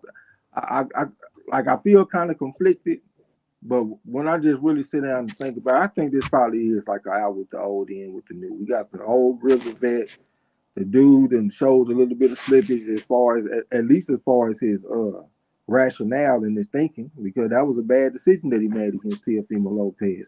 He might be trying to conserve something with his body too by going out there getting off to a start like that. You have an injury after injury, you're always hurting your shoulder, you need surgery and all this kind of shit. You got a new generation of youthful fighters that's coming up and coming of age, maturing.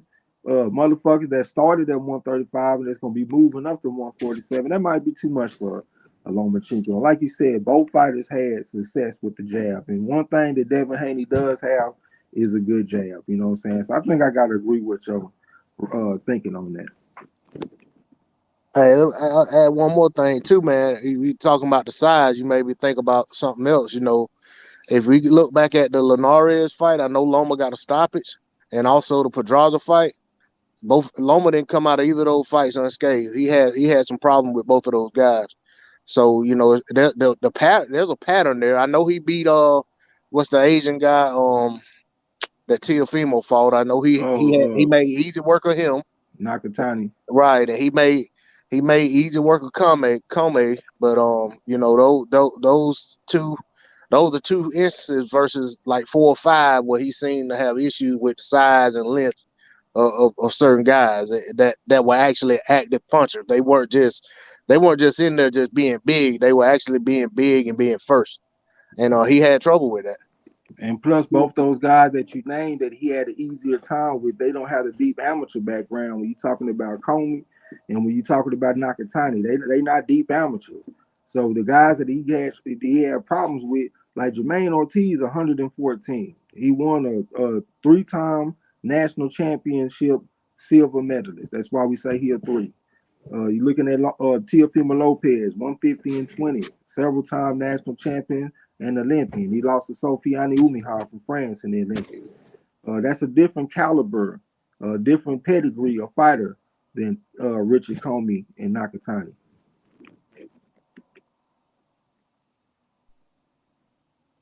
Oh, Absolutely. yeah, I was trying to agree, but I had muted myself. Eric R chimed in and said, great point. Loma definitely got the edge in the corner. Bill never impressed me hearing his audio. Going back to who has the better corner. And I think we all agree that Loma's experience in his corner is deeper. Even though Devin has Zab Judah's, what is his dad over there with him? Yeah. Even though he has him over there, like Hyphy said, he really just joined the team when they and really 2 started fights. Right 2 fights ago when they went to the first fight with Kambosos. I remember hearing Zab's dad talking about how he'd been knowing Devin all his life and everything like that. So I don't know how much training he's done with Devin behind the scenes, but as far as experience in the corner, yeah, I think Lomachenko he gets the points there. I agree. Devin Haney just seemed like out with the old in with the new. Yeah, I'm making that sound like the thing. Eric R said T.O.'s power was something he used to intimidate him with, right, and the shoulder. So he's speaking on Loma's shoulder and T.O.'s power, something you both everybody did mention. It's still gonna be Shakur. That's all I got to say about that. Now moving on to the bigger bodies, because I know I screamed it out loud enough. Lala D probably been waiting for us to speak on. Andre has shown his reared his head again in the boxing game, and it's not over there on the side with Eddie Hearn. Hey, can I get in on this one? Man, please do. All right. First of all, like all we know is he on the card. This is kind of surprising to us. We don't know, who he signed with, who he not signed with. So we got to stop this, speculation and rumor spreading. Oh, he signed with the PBC. We don't know none of that. We don't even know if he got a Showtime deal. We don't know none of that. First of all, I'm not talking about you on the panel, but you know how stuff go around the community. Secondly, I was listening to a channel earlier and somebody called in and he said, oh, based on the names that's on the card, how much money do you think they're making? I'm like, nigga, who gives a man, who cares? What they got to do with anything? Yeah, but that's just the type of people we got floating around this community. Just if you a fan of Andre, just be glad that he back. I don't care who. Oh, he fighting first on a card.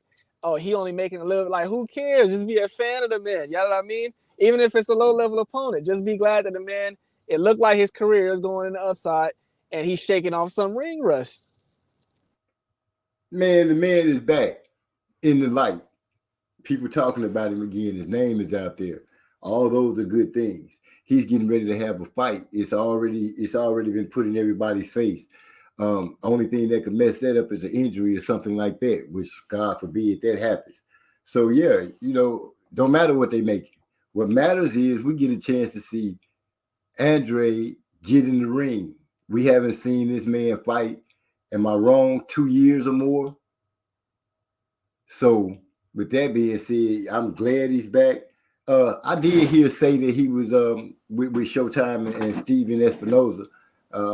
I'm not sure if that's the fact, but the fact is he's on this card with Tank and Boots. I don't think it's been 2 years since he fought though. That's why I Yeah, I was think asking. it's about 18 months, something like that. Nah, Six. it's about a year exactly. Okay. Oh, That's what I was that's Yeah, right. I'm that's sorry. right. He He fought did have a Quigley. fight. Yeah, I was that's thinking right. about the Williams fight, but he did get that Quigley fight in. Yeah, I forgot about that. LID corrected real quick. She said, I think Quigley was his last fight. So forgive me, I made a mistake. Not almost 2 years, but still, we had look how we forgot about the Quigley fight. We just need to see this man get into the ring again, and I'm glad he's in there. Apex Legend Troll says Andre signed to the PBC. He gets stopped by Big Charlo next. Ooh, that sounds like a good one right there, boy. Yeah, we have to get us a little bet in on that one. Because I damn sure don't see no Charlo beating Andre, especially this version of Charlo. This motherfucker seemed like he lost. Are you sure that he's still a professional fighter? When the fuck is he gonna fight? He out there calling out Bivol and shit. Has he lost his fucking mind? Is he drunk? What's wrong with this motherfucker? When is he gonna fight and get his shit together? In the WBC or whoever the fuck that is, they need to be ashamed of themselves for letting this man sit on his fucking belt for all this time without fighting. When the last time he fought? Was it against Montiel or what the fuck his name is? That was it. That was it. Man, get the fuck out of here. Now, I'm gonna just throw this curveball out there because I can see it possibly coming. Even if Andre signed to if he was to sign to the PBC, I don't know who he's with, if it's Showtime or PBC. Either way, there's still a problem that's gonna remain in that fight, and that problem is Charlo gonna say, "I'm 160 pounds. He 168." No, Charlo can't say nothing when he walking around here talking about he want to fight Bivol at 168. Yeah. Wait a minute. He bravely, that goes to show you how he thinks.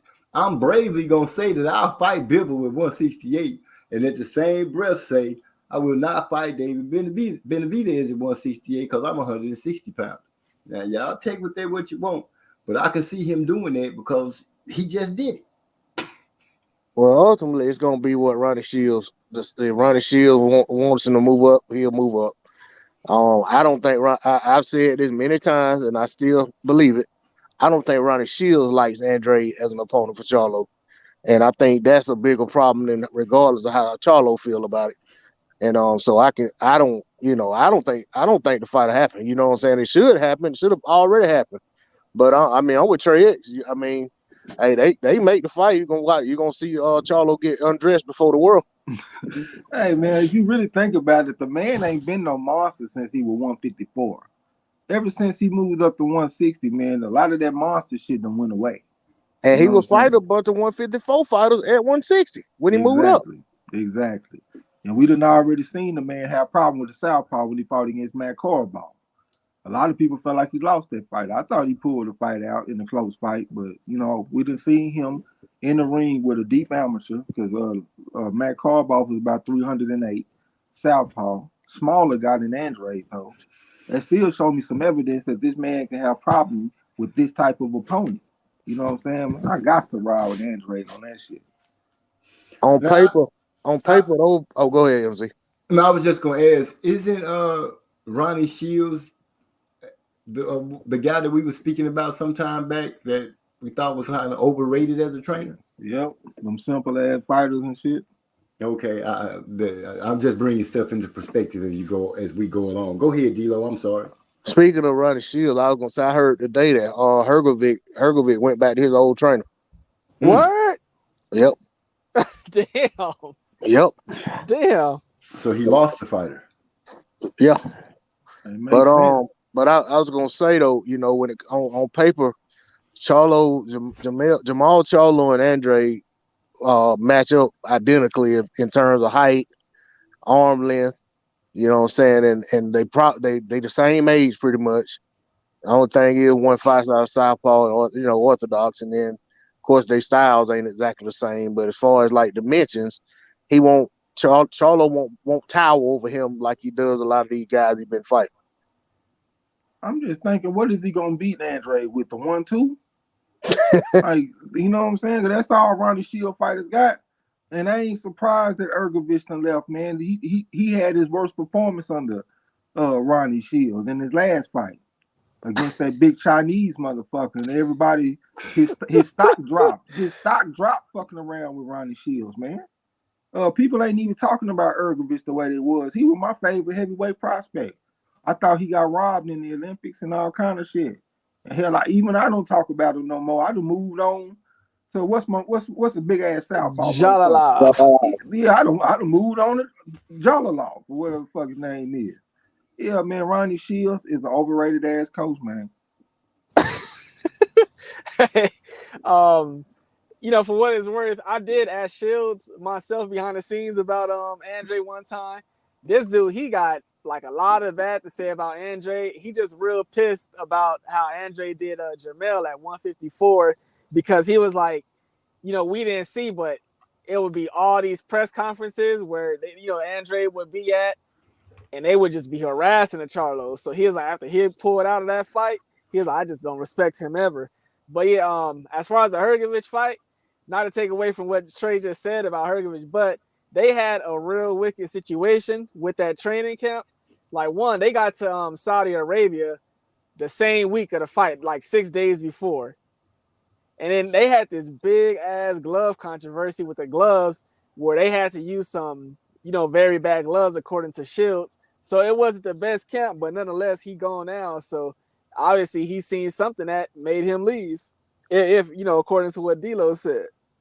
Well, if you look at the fight, man, I mean, that's the one thing two things that really really bothered me about that fight. And I know he was coming back from his father dying and all that. And you never know from a psychological, mental standpoint how that was affecting him. But two things that I didn't like in that fight. I felt like there was a disconnect between him and Ronnie Shields in the corner when Ronnie Shields was trying to talk to him. But also, I felt like, and I mean, it ain't just I felt like everybody saw it, that turning his back. I mean, he looked like he thought about quitting in that fight a few times. You know what I'm saying? I mean, now whether what he thought is me speculating, but we can't deny that he wasn't like turning his back and dropping his head and look. You know what I'm saying? He just his body language was just awful, and I don't know what that was about, but maybe it's just a matter of comfort. When you get in a deep situation and you know what I'm saying, the person he done drawn on all this time, for one, his father ain't there, but then at the same time, this trainer that was, he's been with his whole career, he ain't got him in the corner. He got a stranger in the corner for the most part. Maybe he came to the realization that, he need more, somebody that he has more of a foundation with, so whatever they had going on that made them split up, apparently they put it to bed and decided that, it's better for them to work together. Hey, I think that was a bad look on him, but I think that the trainer needs to share some of that blame or whatever for that. The trainer gets you right in the head too. Like, think about Ann Wolf when she trained Kirk. What's that motherfucker name? Mandingo Warrior. Yeah, what's his name? James Kirkland. Look what type of mentality, like the mind that she sent him into the fight with. She sent him in there like a fucking killer. You know what I'm saying? And I think the coach gets you ready mentally, not just physically. So I think that the majority of the blame needs to go on Hrgović for not showing mental toughness. But I think that Ronnie Shields need to share some of that shit too, because I don't feel like he got his fighter to the fight in the best possible condition to fight, mentally and physically. You know what I'm saying? I agree with that. Sure. Well, all I can say is, yeah, he saw something make him lead the camp. He saw that he didn't fit. They didn't get they weren't a good fit. And I don't know, Demetrius Andre. I think he'd beat Charlo up. He fluent. He slick. He moves around a lot. Charlo, even though Charlo is athletic, you don't really see a lot of athleticism from him when he's in the ring. Yeah, you see him make nice little moves with his punches, but you don't really see that great footwork from him or anything like that. He like Trey X said, he gonna beat him with just the 1-2, and he is a 1-2 kind of fighter. Like most Ronnie Shield fighters, by the way, not to cut you off. I'm sorry. No, that's great. That's great to throw in there. But I see him as take a couple of steps, kind of like an old school fighter. If I'm making the right correlation, where he can take a couple of steps, throw a jab, 1-2, 1-2. If the opportunity shows to go for some body work, he will go for it. But I don't just see the fluent fighting out of him. Not like I see out of Andre. Andre will try to throw punches from a messed up ass angle, and he moves around. He's slick with it. He's fluent with it, and I just see Charlo having a big problem with that, because the guy that Montiel, wasn't it Montiel who was giving him good work? Montiel was just letting his hands go a lot more often, and I think Demetrius Andre will be able to be first to the punch, and I think that will just, if it's the WBC fight, that'll take the belt right away from him. Yeah, but it would be above 160 anyway, so his belt wouldn't be on the line. He would have, so that would be an option. But I think at this point, with him not having had a fight as long as he has, we talking about 2 fights away. So because I wouldn't be surprised, to be honest, man, with Charlo being out long as he have, I wouldn't be surprised if his next fight is above 160. Like if it's at like 162. I mean, we see how big he is. You know what I'm saying? I mean, it depends on when they make the fight too. But I wouldn't be surprised if it's above the limit. But the problem with that is, then he won't even be defending his title, so he that much further away from his last title defense. So they're probably really gonna start pushing for him to either fight fight as mandatory or vacate the title, which may be a good thing, because I mean he ain't doing nothing at 160 anyway. You know what I'm saying? He may well go on and move up, just like Andre. Whether it's their own doing or whatever the case may be, the fights that they were saying they wanted to get, they weren't getting them. So it's time to move on up, and Charlo looks like the guy who should have moved up first, to be honest, even before Canelo moved up. But, I mean, he's still hanging around. But like I said, he fought nothing but a bunch of junior middleweights for the most part. They all getting their chance at it now. The situation has come. Andre is right in the thick of things. We got Social Swag in the, oh no, that's Sci-Fi Swag in the house, aka Social Scientist, my partner, my boy, my brother from another mother. DeCane, what's happening? What's happening, man? I just popped on to say I'm disappointed you ain't gonna ride with your Texas brother. You gonna pick Andre over? What? Man, look here. Look here. We talking about fighting and winning, and right now, my Texas brother is showing me nothing of a Texan. The growl is gone. He ain't out here being barky. He just not being a fighter, in my opinion, as far as what we usually see. He done did a whole 360. He calling out Bivol. He not even 175 pounder. He calling out Bivol, talking about they could fight for undisputed. I tried to make an excuse for him making the mistake of saying that, because how you fight for undisputed, you only got one belt. Your belt, did he think that his WBC belt could connect to Bivol's belt some kind of way at 175 and make undisputed? I don't know. But yeah, I'm going against him when it comes down to it. I'm picking Andrade over Charlo, Big Charlo. Yeah, I said that. Got to, man. Yeah, I ride with you. I believe I agree with you on that, man. Charlo, he been a disappointment to me lately. I don't know if I need you riding with us though, because last time you agreed, we all took Troy Williamson over Josh Kelly and went out there and ate all kind of crow. I took Josh Kelly. I know. I remember, nigga. I'm talking to the king right now. Troy Williamson. What is we talking? I don't remember that one, fam. We did it. We on the corner, nigga. We all took Troy Williamson over Josh Kelly. You said you taking Troy Williamson because he was too big. He was coming down from 165 where he started. Oh yeah. Yeah, nigga. This nigga come over here and get amnesia and shit. Nigga, you gotta remember, you fucking with Trey X, nigga. I remember everything. You remember some stuff. You remember some stuff in part. You mean this motherfucker here, man. That's my when that CRS ain't kicking in, he remember everything. Yeah, that's except for names. I just don't remember names. People, Josh Kelly won that fight, huh?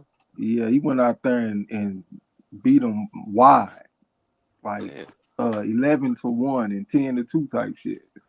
I'm gonna have to find that fight. I want to see that. Yeah, we done, man. You don't want to see it. We took a 3-4. This motherfucker Josh Kelly all in the Olympics and shit, fighting Danny Yellow-Usanov. He all at the AIBA World Championships and all kind of shit. And we ignored all of that and took the fucking 3. So we deserved it. Because we cool with the Kane. Yeah, this motherfucker. So we gonna blame me. Yeah. This nigga picked Troy Williamson before I did. I'm saying I don't need you co-signing, nigga. That's janky is what I'm trying to say. Oh, it's my co-sign that be jinxing it. Okay. Yeah. I'm pretty sure he could ride this time, man. I think it's pretty safe. Apex Legend Troll says Big Charlo has gotten a sports psychologist. He'll be ready in 3 more seasons. Wow. 3 more sessions, nigga. Hey, he said it right. 3 more seasons. He right. Season. It's funnier that way. It's funnier that way. I thought it was a joke. I called myself improvising the last word, messed it all up. Lala D said, was that Charlo on stage the other day with Tank and Andre? It looked like him. I didn't see that. Yeah, I ain't see that either. Oh, she's talking about from, I think that's what she's talking about from the press conference, but I don't think there was a Charlo there. I don't remember seeing it. Apex Legend Troll. Good point, Trey X. But who is Andre's most memorable recent moments? I guess he's trying to say recent opponents. Oh, okay. I mean, if you want to talk about recent opponents and you want to talk about like a pound for pound list or something, that's one thing. But if we talking about who gonna win the fight, I don't think they got a bitch ass thing to do with it. The bottom line is I got a pedigree scale. Andrade is a bona fide 5 on my scale, and he going up against a 3.5 in Charlo that showed me some vulnerability when he fight against skilled fighters. Even going back to J. Rock Williams, I felt like J. Rock Williams was winning rounds against Charlo when they fought at 154, countering over the top of the jab with the right hand and shit.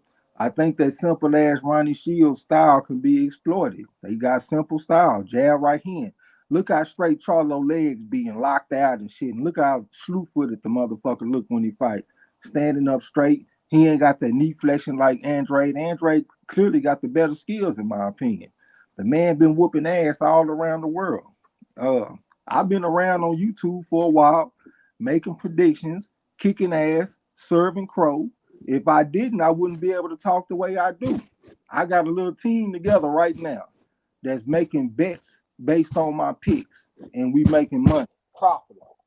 I won first place on the fucking Champ Ross. That's why you see that gold medal next to my name when I talk. I know a little something about this boxing shit. So you can come with whatever kind of rationale you want to come with. I feel like Andre will beat that motherfucker if they fought, especially this version of Charlo. If they were both still at 154 and Charlo looked like a monster, a tank the way he did back then, I would think harder about it. But that ain't the same Charlo that I see. I'm taking Andre all day. And you ain't got to wait, nigga. You heard it. Yeah. Andrade ain't no Korobov neither. Hold on, that man started throwing around accolades up in his camp. Champ, Ross, champion, all that stuff flying around. I got a team that's making money off the words I say. Y'all better recognize what I feel you. That man went off right there. A common man got to understand who he talking to. You understand me? Nigga, you talking to the great Trey X, nigga. The champion, the first champion of Champ Ross here at the Block Fam coming out the gym. Come on now, at Marlowe's Corner. Y'all better recognize who y'all talking to. Lala D said, remember Canelo versus Kirkland? Man, he needed Wolf for that fight. That's the fight that they banned him from, isn't that? Canelo said she couldn't be his trainer that fight. Maybe Canelo would have been spending too much time checking out Ann Wolf and not being able to fight. Maybe that's why he told him that he couldn't have Ann Wolf in his corner that night. I heard somebody say that shit wasn't true.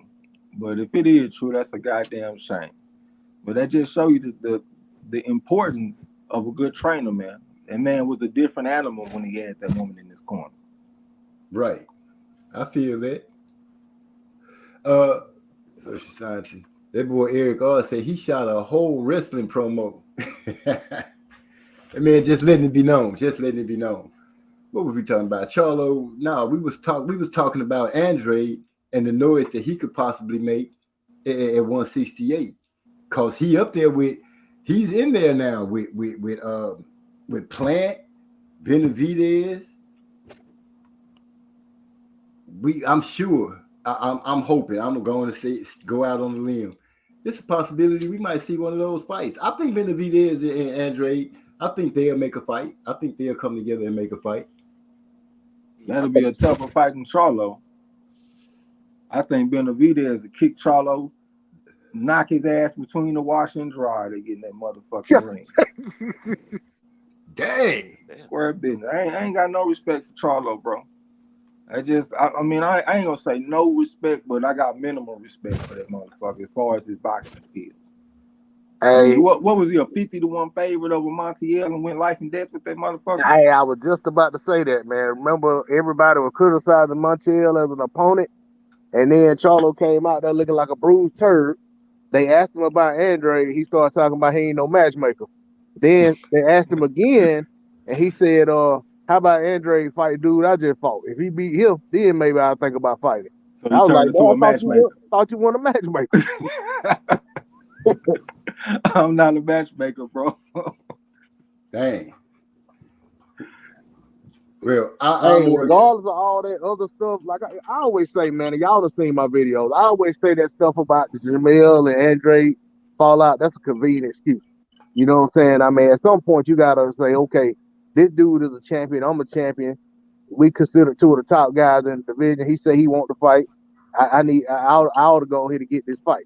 You know what I'm saying? And it's lucrative money. You know, a lot more money than what Andre and Jamel were gonna make fighting each other way back when. You know what I'm saying? So to me, it's just a convenient excuse. But I mean, how people feel entitled to feel how they feel. You know, if they feel some type of way or whatever. But he still was going back and forth with him. He talk about fighting, but then when it comes time to actually get it done, it goes back to, well, you know, I don't like that dude. We gonna black card him, blah blah blah blah, all that. You know, it's all that crazy stuff. But I just look at it like if that man felt like Andre was gravy, he'd have been trying to push for that fight harder. You know what I'm saying? He'd have done fought it. You know, if Andre was you know, the other guy coming up 54, he'd have got that fight. You know what I'm saying? Because, you know, I just feel like he see that dude as a threat. I ain't saying he's scared of him, but when you got other options out there, you can make decent money, and maybe you just say, well, you know, why do I have to deal with that when I can just fight these guys and they let me fight right now for the kind of money I'm making? That's the way I look at it. I don't want to have to go on my receipt bag and go find them transcripts for where Andre pulled up on his ass. And that was the first time he was talking about he ain't no matchmaker. I ain't a matchmaker, bro. I still got that shit. Yeah, I got it too. Wow. Yeah, I got the transcript. She shouted at social scientist. She said, social scientist, don't act like you've been looking for me. I could have been buried somewhere. Eric R said he made that Brandon dude look like he belonged in the ring too. He probably talking about Brandon Adams. Brandon Adams, yeah, he ain't even got an amateur background. He got about 15 amateur fights. Yeah, and a lot of people felt like he was gonna get knocked out. There's been plenty of times that folks thought that not Andre, but Charlo was gonna knock a motherfucker out. He fought Brandon Adams, ended up going the distance. I remember when he fought against Austin Trout, everybody thought he was gonna get destroyed, went the distance. The motherfucker fought the Montiel dude, everybody thought he was gonna dominate, went the distance. The man ain't no beast at 160, in my opinion. I think he's a beast at 154. You know what I'm saying? That's just my opinion, though. I can concur with that. The baby brother is turned more into the lion. He's symbol. The baby brother is the new symbol. And he still got that hair. Yeah. Big Charlo, he's scar. He's smiling and shit. He all in the camera smiling and shit. You know what I'm saying? 175 was for fights. Yeah, that motherfucker, he smiled too much to be a killer. That ain't the same dude. I remember when he knocked out J-Rock and he jumped on the apron and he was talking shit to the crowd, had everybody mad, had them niggas scared. Man, that ain't the same dude that's out there right now, man. This man all on live stream, smiling and all this shit, skinning and grinning. Every time I see this nigga, man. I mean, I ain't got no belief in the man. I'm sorry. I'm from Texas too, born and raised, Central Texas, the heart of Texas. The stars at night. Yeah, that's where I'm from. But I don't Deep in believe the in that heart of Texas. Man. shit. Yeah, I don't know what to say about him. You know, the baby brother took that loss, it kind of straightened him out a little bit. It calmed his rah-rah down, but I think it strengthened his resolve.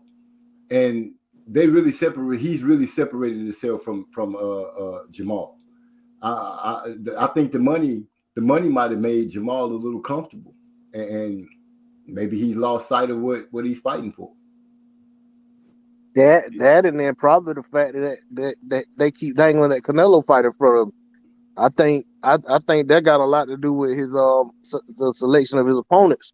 They kept on, you know, trying to make sure he stay undefeated for that Canelo fight, and then the Canelo fight will be right there, and then they can't get it done because Canelo don't want to sign these deals they've tried to put on him. So you know, I think that got a lot to do with it. I think he spent too much time sitting around waiting on the Canelo fight instead of just going ahead and carving out his own lane and making his own legacy at 160. You know what I'm saying? It's cool what he did at 54. Him and his brother reigning at the same time, but the fact that, you know, they were brothers, they weren't gonna fight each other. Andre was there with a belt at the time as well, and I think Canelo might have been the other guy with a belt. So there was nobody back at that time. Nobody really unified, and Jamel was the only one who stayed at 54 and was able to do what he did. But you know, Jamal it's been lackluster at 160, man. That's just the truth. I mean, no matter how much you like him. You know what I'm saying? If you're honest with yourself, I mean, he just failed to impress.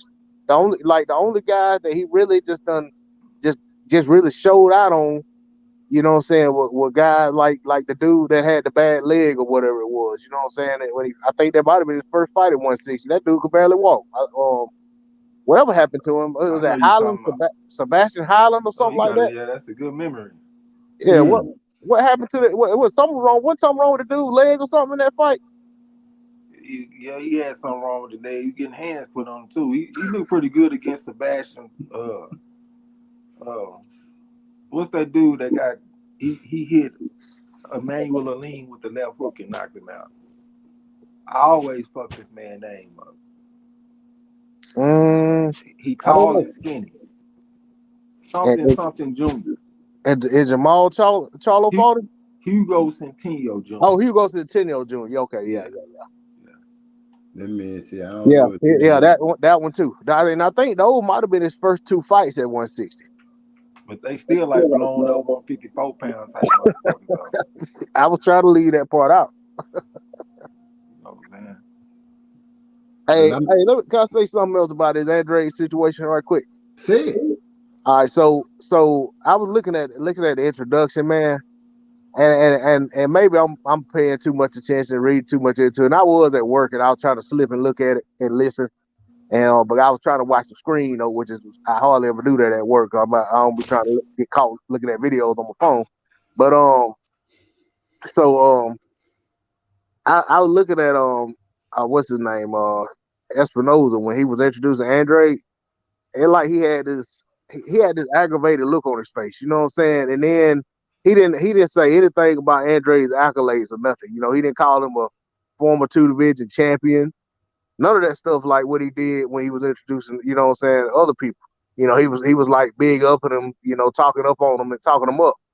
So I kind of looked at that like, you know, I wonder is there like that he really like don't really want to deal with him.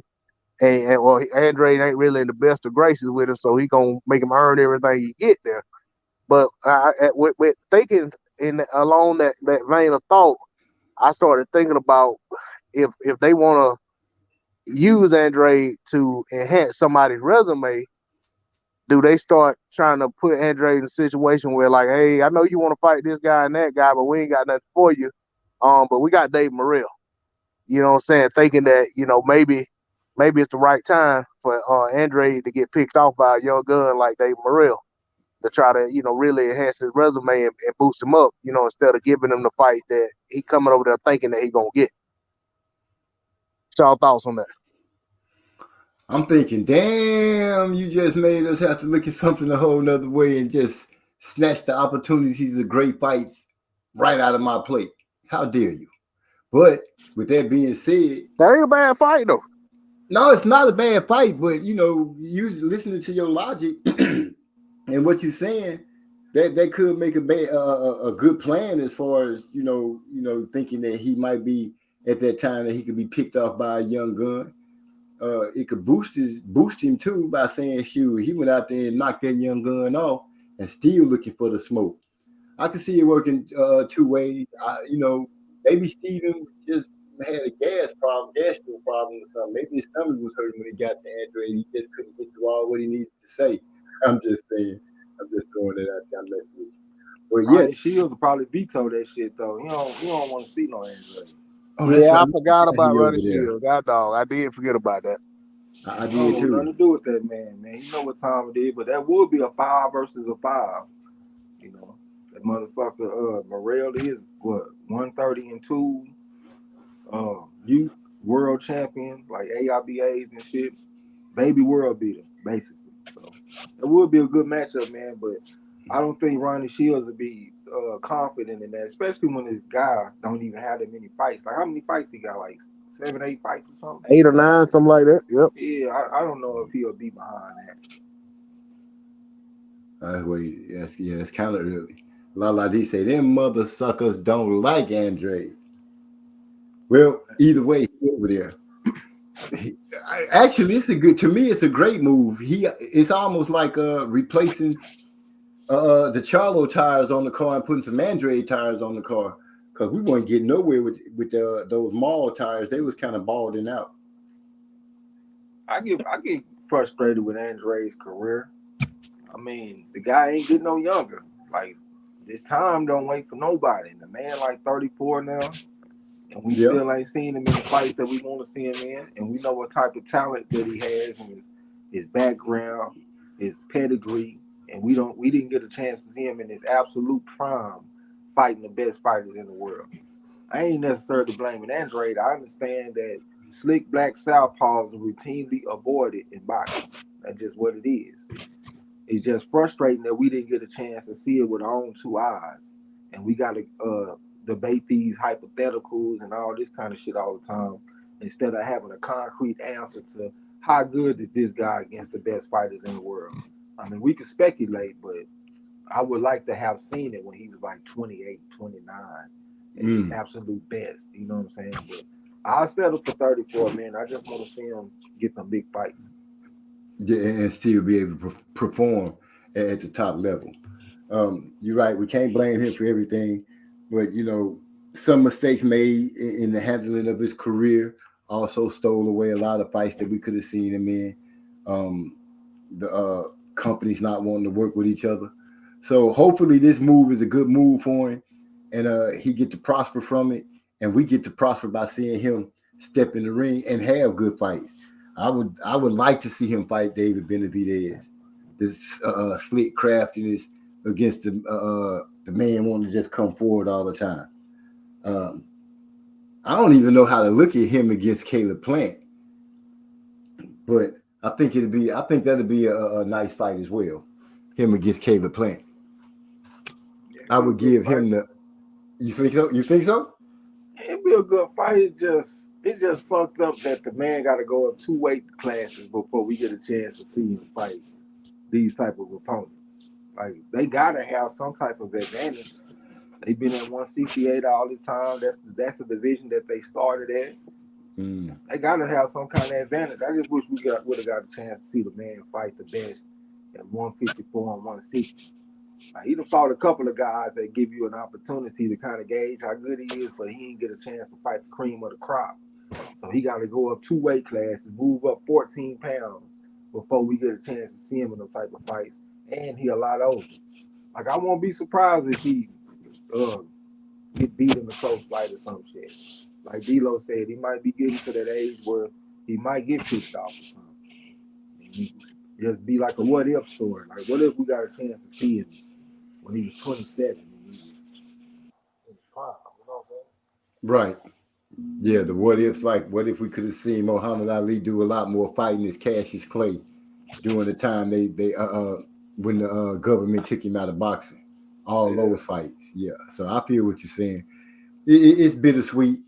I'm gonna just ride high on the fact that he finna be in the ring again. On to me on a good card. It's some good names on the card. Tank and Boots. I wonder how people feel about Boots stepping, getting a chance to shine like this. They not giving no respect to his opponent. Even one time said he think it's just gonna be another easy night. I don't feel that way about this Karen Chukatsian dude. I've been monitoring this guy a little bit, and he the type of guy that kind of defies the numbers. Like I would see him fight an opponent with numbers that suggest that he should go the distance. But this Chukatsian dude to go out there and stop him. You know what I'm saying? I always take notice of fighters that defy the numbers. And the guy, he got one loss on his record. And like his third or fourth fight, they put him in there with a tough opponent. And he lost the split decision, a 3-round split decision. So that's the only loss that he has. But the guy looks pretty solid to me. Like I was watching him the other night. I was looking at something. They only got fights from like 4 years ago on YouTube, but I was checking it out. And you can see the guy does have some ability. He got over 200 amateur fights. He a Ukrainian. You know, Ukraine got a pretty solid program over there. Right. This guy looked like he's pretty good. I mean, he'll probably still go out there and get beat, possibly get stopped, most likely get stopped, because Boots Ennis is that special.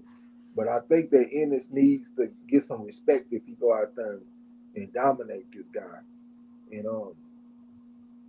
yeah, I just think he deserves some respect if he dominates this guy, because everybody thinking it's just another easy opponent. This will be Jaron Ennis' best opponent today. He'll go out there and beat what's that 142 guy, that Puerto Rican dude, that Delorme. He'll beat Delorme, and he'll also beat Castillo Clay. Well, he is a special talent. People love Boots. Can't take that away from him. I like him too. If he go out here and dominate this guy. Yeah, he already positioned himself in the perfect spot to be at the top of the echelon and knocking on the door for big fights. He pretty much set where anywhere he turned, he should have a good looking fight standing in front of him. He positioned himself in the rankings. Everything seemed to be going his way, and then they popping him off right here on this fight, the beginning of the year. People is chomping and hungering for fights. To have Andrade on the card, that's a big surprise. I know that's gonna wake up a lot of old boxing heads that love Andrade, Lala D being one of them. That's gonna bring them coming. At least that's what. Oh, excuse me. And then to top it off with Tank, it's still hard for me to figure out what Tank is trying to do. I got to really see if he's trying to be a big boy or what. Did you hear how the way he was talking at the press conference? Why the fuck he talked so nervous? It sounded like his voice was shaky and shit the whole time he was talking. He didn't sound like that when Rolly Romero was his opponent. He sounded confident as a motherfucker, but when he had Garcia in front of him, his voice was all shaky and shit. It was hard to listen to him. Yes, I think it got something to do with the pressure, man. Being that this is the first time in a big fight stepping out without Floyd and Leonard with him. You know what I'm saying? They're not involved in it. This is like I read a thing on Boxing Scene before I got on here where he was saying that this is like his chance, kind of like this ain't how he worded, but something like a dry run, an opportunity for him to, and he did say like put his big boy pants on or something. He was saying that he gotta see what he could do without them, and basically not ruling out doing business with them down the road, but he felt like he needs to do his own thing and try to do it his own way. So maybe by that he got more on him than just being the fighter, that's a little bit to handle for somebody who only just recently start doing a better job talking about himself. You know what I'm saying? You know what I'm saying? More or talking more at pressers and stuff. Remember, Floyd used to not let him talk. Always cut him off, and they asked him a question, and Floyd answered the question and all that. So, you know, maybe it's that. I don't think it's nerves of the opponent, but it could be. Well, the only reason they got me thinking is because Shakur Stevenson showed them text messages when Tank Davis was talking about he just want to fight bums and get paid millions, and Shakur had to talk him into wanting to fight for his legacy. So he to me, he ain't planning on necessarily being in real tough fights. Like that ain't what's been on his mind all this time. This man been thinking about getting his money. They Mayweather promotion type shit, high, low risk, high reward type shit. And now they about to go in a whole different direction. Now you about to go out here and fight what a lot of people see as a live dog, Hector Garcia. He is a 4 on the pedigree scale going against a 3.5. And that's what Tank is. He's a 3.5 on my scale. And then after that, he's going to go fight another 3.5 in Ryan Garcia. Like, your career started in one place, and now y'all done hit a hard right turn, and y'all going in a whole different direction. You know what I'm saying? And that's when I noticed that he sounded so nervous. Like I said, when he fought against Rolly Romero, I didn't hear him sounding like that. It just caught my attention. It might not mean shit. He could have skipped a few meals or something and been talking like that. You know what I'm saying? It could be a lot of shit, but it still caught my attention though. Hey, it could mean like you said, it could mean nothing, but it can mean a lot. You know, I do read certain little things like that when it comes to fights. Like when I said Kell Brook gave up that little bit of ground when Terrence Crawford ran up on him when they was doing the face-off. I was like, oh, he gonna lose. He gave up ground. Eric R asked the question, do y'all think this was the undercard they had in place for Spence versus yeah, that fight? I don't know. Could be, but you know, I would just leave it as it's the fight card that they got lined up now. But yeah, that would have been fire for all these names to be on that, for all those names to be linked together for one great fight night. Man, people would have went crazy. Lala D say Tank is going to stop Escobar. I don't want Escobar to get stopped, but he will. Prime time was kind of landing at will on Escobar times till he got hit. Then he folded up like a lawn chair. Yeah, I mean, that's my prediction. I predicted that Tank will probably get a late round stoppage. But I won't be surprised if he gets some resistance from this motherfucker, especially early. I thought that Hector Garcia in his last fight, when he fought that Roger Gutierrez, I don't like the way he finished the fight. I thought that he slowed down coming down the stretch. So that's why I say I think Tank will stop him late. But this is also a southpaw versus southpaw situation. The lanes are going to be open like a motherfucker. So Tank will be able to land a jab if he uses it. He's going to be able to come back with that left hand, right hook. I just think this is the type of opponent that Tank should be able to knock out. This is first time fighting at 135. He's moving up from 130. I think it just set up for Tank to go out there and get some good work early and then get a knockout late. But this guy is a credible underdog, though. Yeah, I take nothing from him. If he go out there and show some sand, you know, he can do something. Oh, can they hear me? What the hell is happening here? So we're gonna have to see what go down with Tank. That's all I can say. I'm more concerned about seeing Shakur Stevenson do his thing. Boo Boo Andre do his thing. I'm pretty sure that Boo Boo gonna get the win, Boot's gonna get the win, and Tank gonna get the win. You know, it's just a foregone conclusion that I'm sure most people have.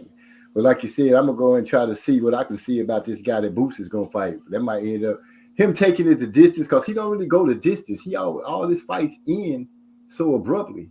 29-0 with 27 knockouts. You know, it would be nice to see if his gas tank is really full like that. Will he be able to go into the deep waters and make things happen with the same type of skill and ferocity? Or will he lose some?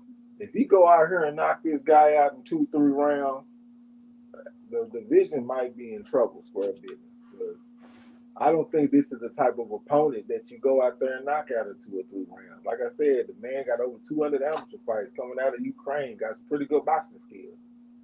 I mean, I think that this shit should at least go 6, 7 rounds, in my opinion. But I said that about Castillo Clayton, but I think this dude is better than Clayton. We'll see, man. I'm expecting like 6, 7 rounds, hopefully. Okay. Well, all we can do is wait and see. Shoot, I think I done ran across everything I needed to run across tonight. Conversation went smooth and quick. I think I'm gonna close it down a little early tonight. All right, that's a bet. You got anything? Appreciate you letting me get on, talk some boxing. Appreciate everybody that came through and to support, you know what I'm saying? Appreciate Lala D for bringing her ghost smelling ass over here since she don't fuck with us no more. Yeah, I got to put you on blast a little bit.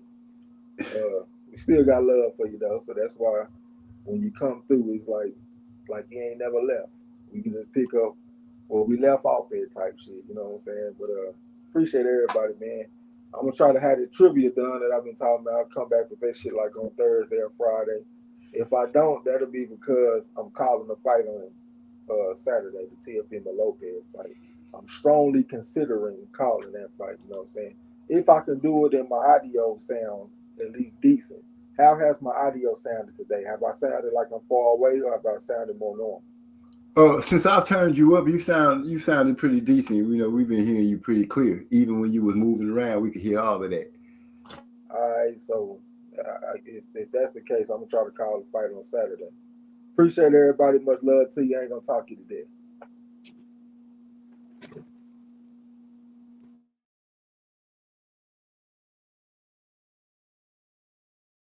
I think you went on mute or something, OG, because if you talking, I don't hear nothing.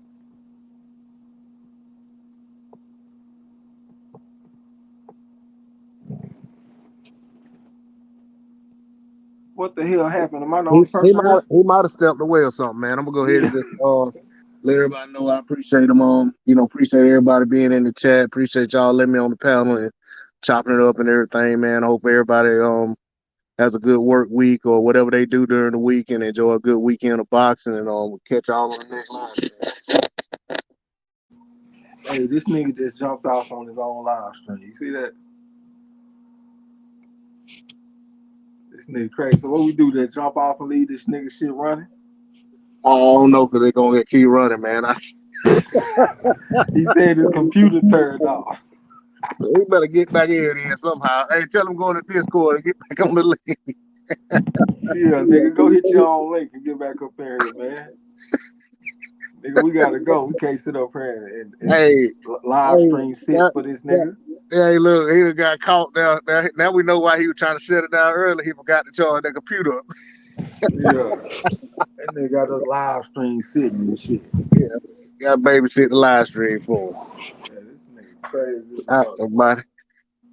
I had started to jump right off too after I had said what I said, but he got so quiet that I was like, damn. Yeah, I don't know, man. I don't know if it'll end or not, because I done been on some of the live stream before when this happened. I remember when it was. It's been a good while ago, and I think they was able to just get back in and become the moderator, the controller or whatever. Yeah. Afterward, but it was like, I mean, shoot, I think I was on just trying to chop it up for about 5 minutes, just waiting on them to come back, because I didn't want to just end their live stream. Yeah, I don't know how that shit go. I'm gonna try to hang up in there for a while. Give him a couple minutes, see what's up, see what's gonna happen. Hey, you think did you see about that the Peterson brothers gonna be on there on the card too? Yeah, I was gonna say that shit earlier. Yeah, I meant to say it. I kept something else. Somebody bring up something else, and I kept forgetting about it. I wonder who. I haven't looked to see who they fighting. I know Lamont. I think this will be his first fight since he retired. I think it'll be. I don't think he done fought since that retirement against Lipinich. Well, know, these type of cards, they always try to bring out an old motherfucker and give him some shine. Yeah. Hey, at least they ain't trying to bring out William Jockey. Yeah, for real. Hey, I was pissed off. I didn't take what's my man? Andre Durrell. I ain't take him over Unisky Gonzalez. I picked him on the Channel Ross, but I ain't bet on that shit. Oh, I for knew I real? should have Yeah, bet on that. yeah, He went yeah. out there and put hands on Gonzalez. Yeah, I had picked him by KO, but I didn't bet either. You know, but I did pick him on Chad Raw. I picked him by decision, but they had him as the underdog, so Yeah. they had him at like plus 140. You know what I'm saying? Mm-hmm. I had passed up on that shit. I be talking shit about we've been doing good with the betting, but I give myself about a C. I got some room for improvement around this motherfucker. There's been too many good bets I done passed up on. Like that Thomas Matisse versus Christian Tapia. That shit still been eating me up. That I passed up on that, man. He went out there and put hands on that boy.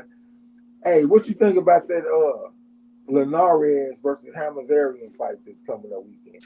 Man, I think I ended up going with Linares by decision, I believe. A split decision or something, but you know, the fight is the fight's in Russia, right? Oh, it is. Oh, I ain't even looked for that shit. Yeah, I think it is. That kind of concerned me. You know, then again, Linares, you know, you just don't know what Linares, man. He kind of, and I might be wrong. I might have went the other way because I remember thinking to myself, man, like you just don't know. Linares will go off the rails. You know what I'm saying? Like he could start out doing good and then just get ragged as a roach in no time. But if you look at who he been fighting though, that motherfucker got a deep fucking strength of schedule. Yeah, that dude, that's a fight dude, man. He'll fight. He don't care. And then the Zaire Abdullayev dude that beat him, he also beat Hamazarian. Yeah, so you can't even hold that against him. Yeah. Man, if you look at these opponents that Linares has been fighting, like here recently, man, he been fighting good fighter after good fighter after good fighter. He been doing like Gamboa. He just holding his own better than Gamboa has. Yeah, you put Hamazarian in there with them same dudes, man, he'll mess around and get his ass whooped. Yeah, I did feel like he did enough to beat Thomas Matisse, you know what I'm saying? But I think that Linares is a better pro than Thomas Matisse. I'm thinking about taking Linares for the upset, man. Yeah, like I said, I gotta go back and look. I thought I picked him, but I remember worried about, you know what I'm saying, being in Russia, and then worried about, you know what I'm saying, the way he kind of sometimes he kind of falls apart. But you know what I'm saying, I think he got action though for sure at winning. I couldn't find no amateur background for Hamazarian. Yeah. I found one for Linares though. I like 83 and 3 or some shit like that. You know me, that's gonna get me looking that way. You know what I'm saying? But if you just compare their strength of schedule, man, they don't compare. Like Linares done fought the way deeper competition. We'll see though, man. We definitely will see. I think it's one that I might change though, man. I had took Jared Anderson by decision over Jared Forrest. I might change that one. I went with decision too. Yeah, I might go with knockout, man. Yeah, I was looking at it because Forrest got one knockout loss to somebody with against, but it was a long time ago. Football player. The former football player Washington. Washington. Gerald Washington. Washington. Yeah. So I mean, but that was, you know, he done been pretty durable since then. I don't know how many knockdowns he done had, but he hadn't got stopped since then. You got a bunch of them when he fought Zali Zane. Zali Zane knocked him down like 4 times or some shit in that fight, but he kept getting up. We fall down, but we get up. Yeah, Zane can put up. Hey, that Zane, that dude got a beard on him, don't he? He got some power. I know that. Yeah, I know that. I'm saying he got a good chin. Hergovic was hitting him with everything, and he was eating him. I ain't even watched that fight. Yeah, I forgot you said you didn't watch that. Yeah, I forgot about that. Yeah. I don't remember what the fuck I had going on, but I didn't even watch that bitch though. Well, I think it was on the Zone for one. And there ain't no excuse though, because the Kane been letting me watch the Zone for free on his account for a while now. Yeah. Well, one time you did say something about you thought it wouldn't work and you couldn't get on it or something. Maybe that was that weekend. Oh, my Wi-Fi wasn't strong enough. That's why. So now that I got the stronger Wi-Fi, I'm able to fuck with the Roku. Okay. That's what the shit is. Yeah, that's what it is. Okay. Man, I guess OG ain't gonna come back to the thing and shut his show down. He said he rebooting. Oh, he said he is. He Okay. told me this crazy. I got kicked off my own show. Hey man, at least you got some friends to hold you down till you get No, back. hey, he had the wrong people. They just checked out and the show just be running with nobody on. Yeah, I see you still got 7 people up there, so shit, we Hey, help that's you with the watch time and everything. yeah, for sure. This nigga got 2 monetized niggas over here babysitting the live stream. Maybe it's the live stream. Keeping it going. Yeah, you say that's real love. Yeah, you know we gonna hold you down, man. Oh yeah. We got a community full of good brothers over here. Yeah, man. Except for that motherfucker Hypey, he needs some sensitivity training. Sensitivity training. Hey, did you see what I said to him in the Discord the other day? I said, see, he had said he put a picture of somebody and made a comment, and I told him, I said, see, that's why Trey ain't say you add these sensitivity training. Yeah, motherfucker needs training, man. Talking about you want to be in the block fam. Motherfucker. That's my nigga though, Hypey. Eric Carr said, y'all still on? Yeah, we holding it down, waiting on MZ. Hypey said, let me on the panel or else. They gonna hit the link in the Discord. We can't let you on though. I think only MZ can let him on. Yeah, he'll just be sitting in the back room. Yeah. Backstage, what do they call it? I wonder what's wrong. What's taking this nigga MZ so long though? He got that dial up. I thought the man would be able to jump on with his phone or something, but yeah, I guess I'm tripping. He got to get on the computer, I guess. Hey, I ain't the technology guy, man. People be like, hey, Trey, so all you got to do is go do this and go do that. Man, that shit be sounding like a foreign alien language to me when niggas be talking about technology. I ain't never bought no laptop or none of that shit, man. I barely even use calculators. I'm just not a technology person. I'm kind of old school with it. Yeah, I was telling somebody the other day, man. They was trying. Oh yeah, this dude I went to school with. He put out a book. He had messaged me on Facebook telling me to buy his book. You know, but it was on what's that thing called, a Kindle, where you like a digital. Oh yeah, thing. I love Kindle. And I told him, I said, man, I ain't got no Kindle. I said, dude, I still be buying newspaper. I said, man, I like to have a paperback, you know, a hardback, a paper copy, you know. And he was like, well, he said, man, it'll be out in, I think they're gonna say in about 2 weeks they'll have it on. So he hit me up. I actually got it in the mail yesterday because he had a stroke some years back and been confined to a wheelchair and stuff, and he actually wrote a book to kind of like encourage people to how to work through things and stuff like that. Having gone through that type, being, pretty much completely disabled, man, stuff. But niggas don't fuck with newspapers no more. Huh? I say people don't fuck with newspapers no more. No, man. A lot of people look at their news on their phone, man. You can subscribe to the newspapers on the phone. I ain't even know that shit, man. Yeah, man. I pick me up one. I don't do it all the time, but when I pick one up every once in a while. I'm out at one of these stores to have one. I don't subscribe to no newspaper or nothing though. I get tired of what I be seeing in the news, so I don't be on it like that. Yeah. And then sometimes you can't help but get stuff on your phone anyway. You go looking for one thing, next thing you know, breaking news done popped up on your phone about something that happened out in the somewhere on the other side of the country or something in your community. Yeah. There goes Bill talking about dial up. Yeah, nigga, you on that dial up. Eric Carr said, I'm real old school. Don't do Cash App, Venmo, or Apple Pay. Man, I got that shit and started feeling like I was a superhero, nigga. I felt like I was. Shoot, I would have got a haircut today and paid for it with Cash App. I just happened to be riding by the barbershop, and it was late, and the barber was still there. Shoot, I swung up in there, and he was there cutting his son hair. And he was like, man, he said, yeah, you got your boy with you. I was like, nah, just me. He was like, man, I'll go ahead and get you. You know what I'm saying? I was like, man, I ain't even got no cash with me. Man, I hope you got cash. I was like, yeah, I got it. So, I mean, hey, if I ain't have no cash app, I wouldn't have got me a fresh cut today. Yeah, that shit down the show made me feel like I was part of the modern world. Yeah, it could be. Cash out. First of all, I ain't got no damn dial up. Let's just get this straight.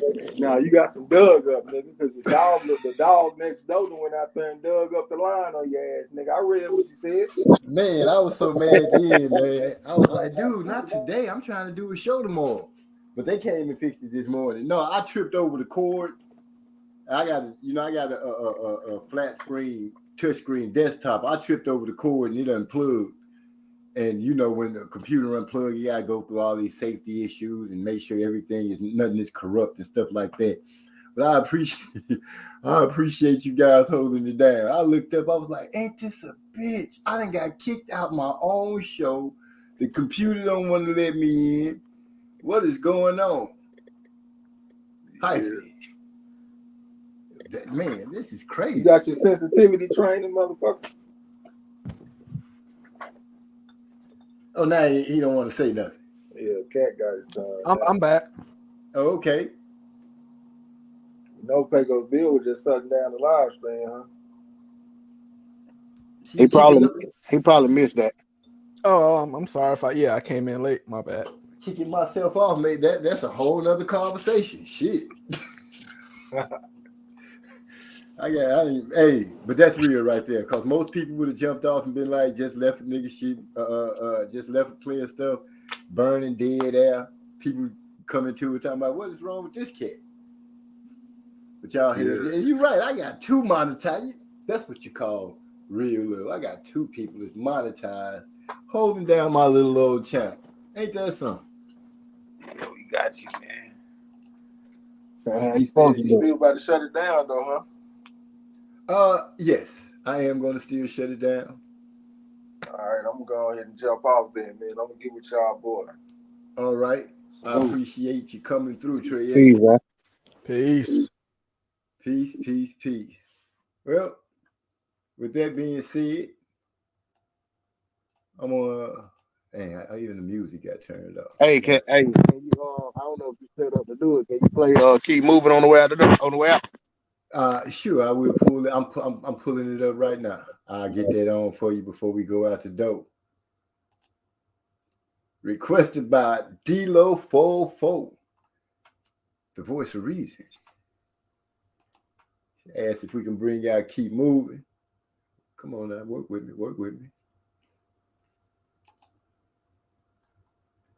So we're going to get that pulled up for you guys and let that take us out the door.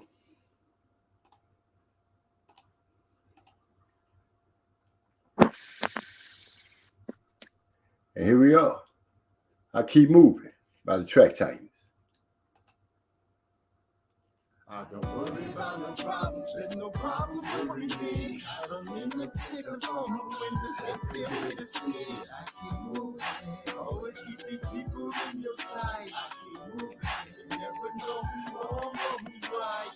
I don't worry about no problems, there's no problem worrying me. I don't need to take a phone when there's empty way to see it. I keep moving, always keep your eyes on the prize. I keep moving, you never know who's truly on your side. I'm on a mission for the dead white boys. You know the dead ones get stacked up. When you walk into a strip club, tossing up while hoes act up. Niggas look strange, I know a strange back. You got a problem, you don't really want that. That alcohol got you thinking, you plugged in, don't make me just prove that. I'm trying to let you make it, my nigga, just let it be. But that devil off of me, so you gon' come fuck with me. I can make it home and you might not let there be new scripture. If you cross the line, I can guarantee you I'll let that be hit you. I don't worry about no problems, there's no problem worrying me. I don't need no tent upon my windows that you're here to see. I keep moving, always keep these people in your sight. I keep moving, you never know who's wrong or who's right. Worry about no problems, there's no problem worrying me. I don't need no tent upon my windows that you're here to see. I keep moving, always keep your eyes on the prize. I keep moving, you never know who's truly on your side. I keep on moving like soul to soul. Penetrate your mind, let your conscience flow. Like water from the aquifer. Look you in the ocular and see the infinity. Put it on the seat, take a sip. Those liquid go clips full of hollow tip. Got the mic with the front grip when I spit. got brothers talking little shit. Niggas killing me with the smallest shit that you hear. Inability to think with clarity, it's so unclear. But I'ma need you to step your game up. Cause if not, you a trunk, that's a lame up. I'ma call you super dead cause your game's up. Pack your shit and keep it moving, nigga, that ain't truck. What?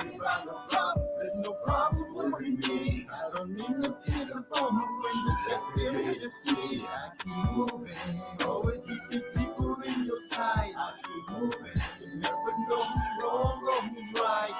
Worry about no problems, there's no problems with me. I don't need no tears upon my windows that they're here to see. I keep moving, always keep your eyes on the prize. I keep moving, you never know who's truly on your side. Niggas killing me with the smallest shit that you hear. Inability to speak with clarity, it's so unclear. I said niggas be talking crazy, hold up, don't make them wait. I don't chase after hoes, I rather make change, okay, let's get that straight. Back to the grill, when the niggas got beef, yes man, gon' bring your stage. By the time you realize we got a problem, then it's too late. And with that, we out.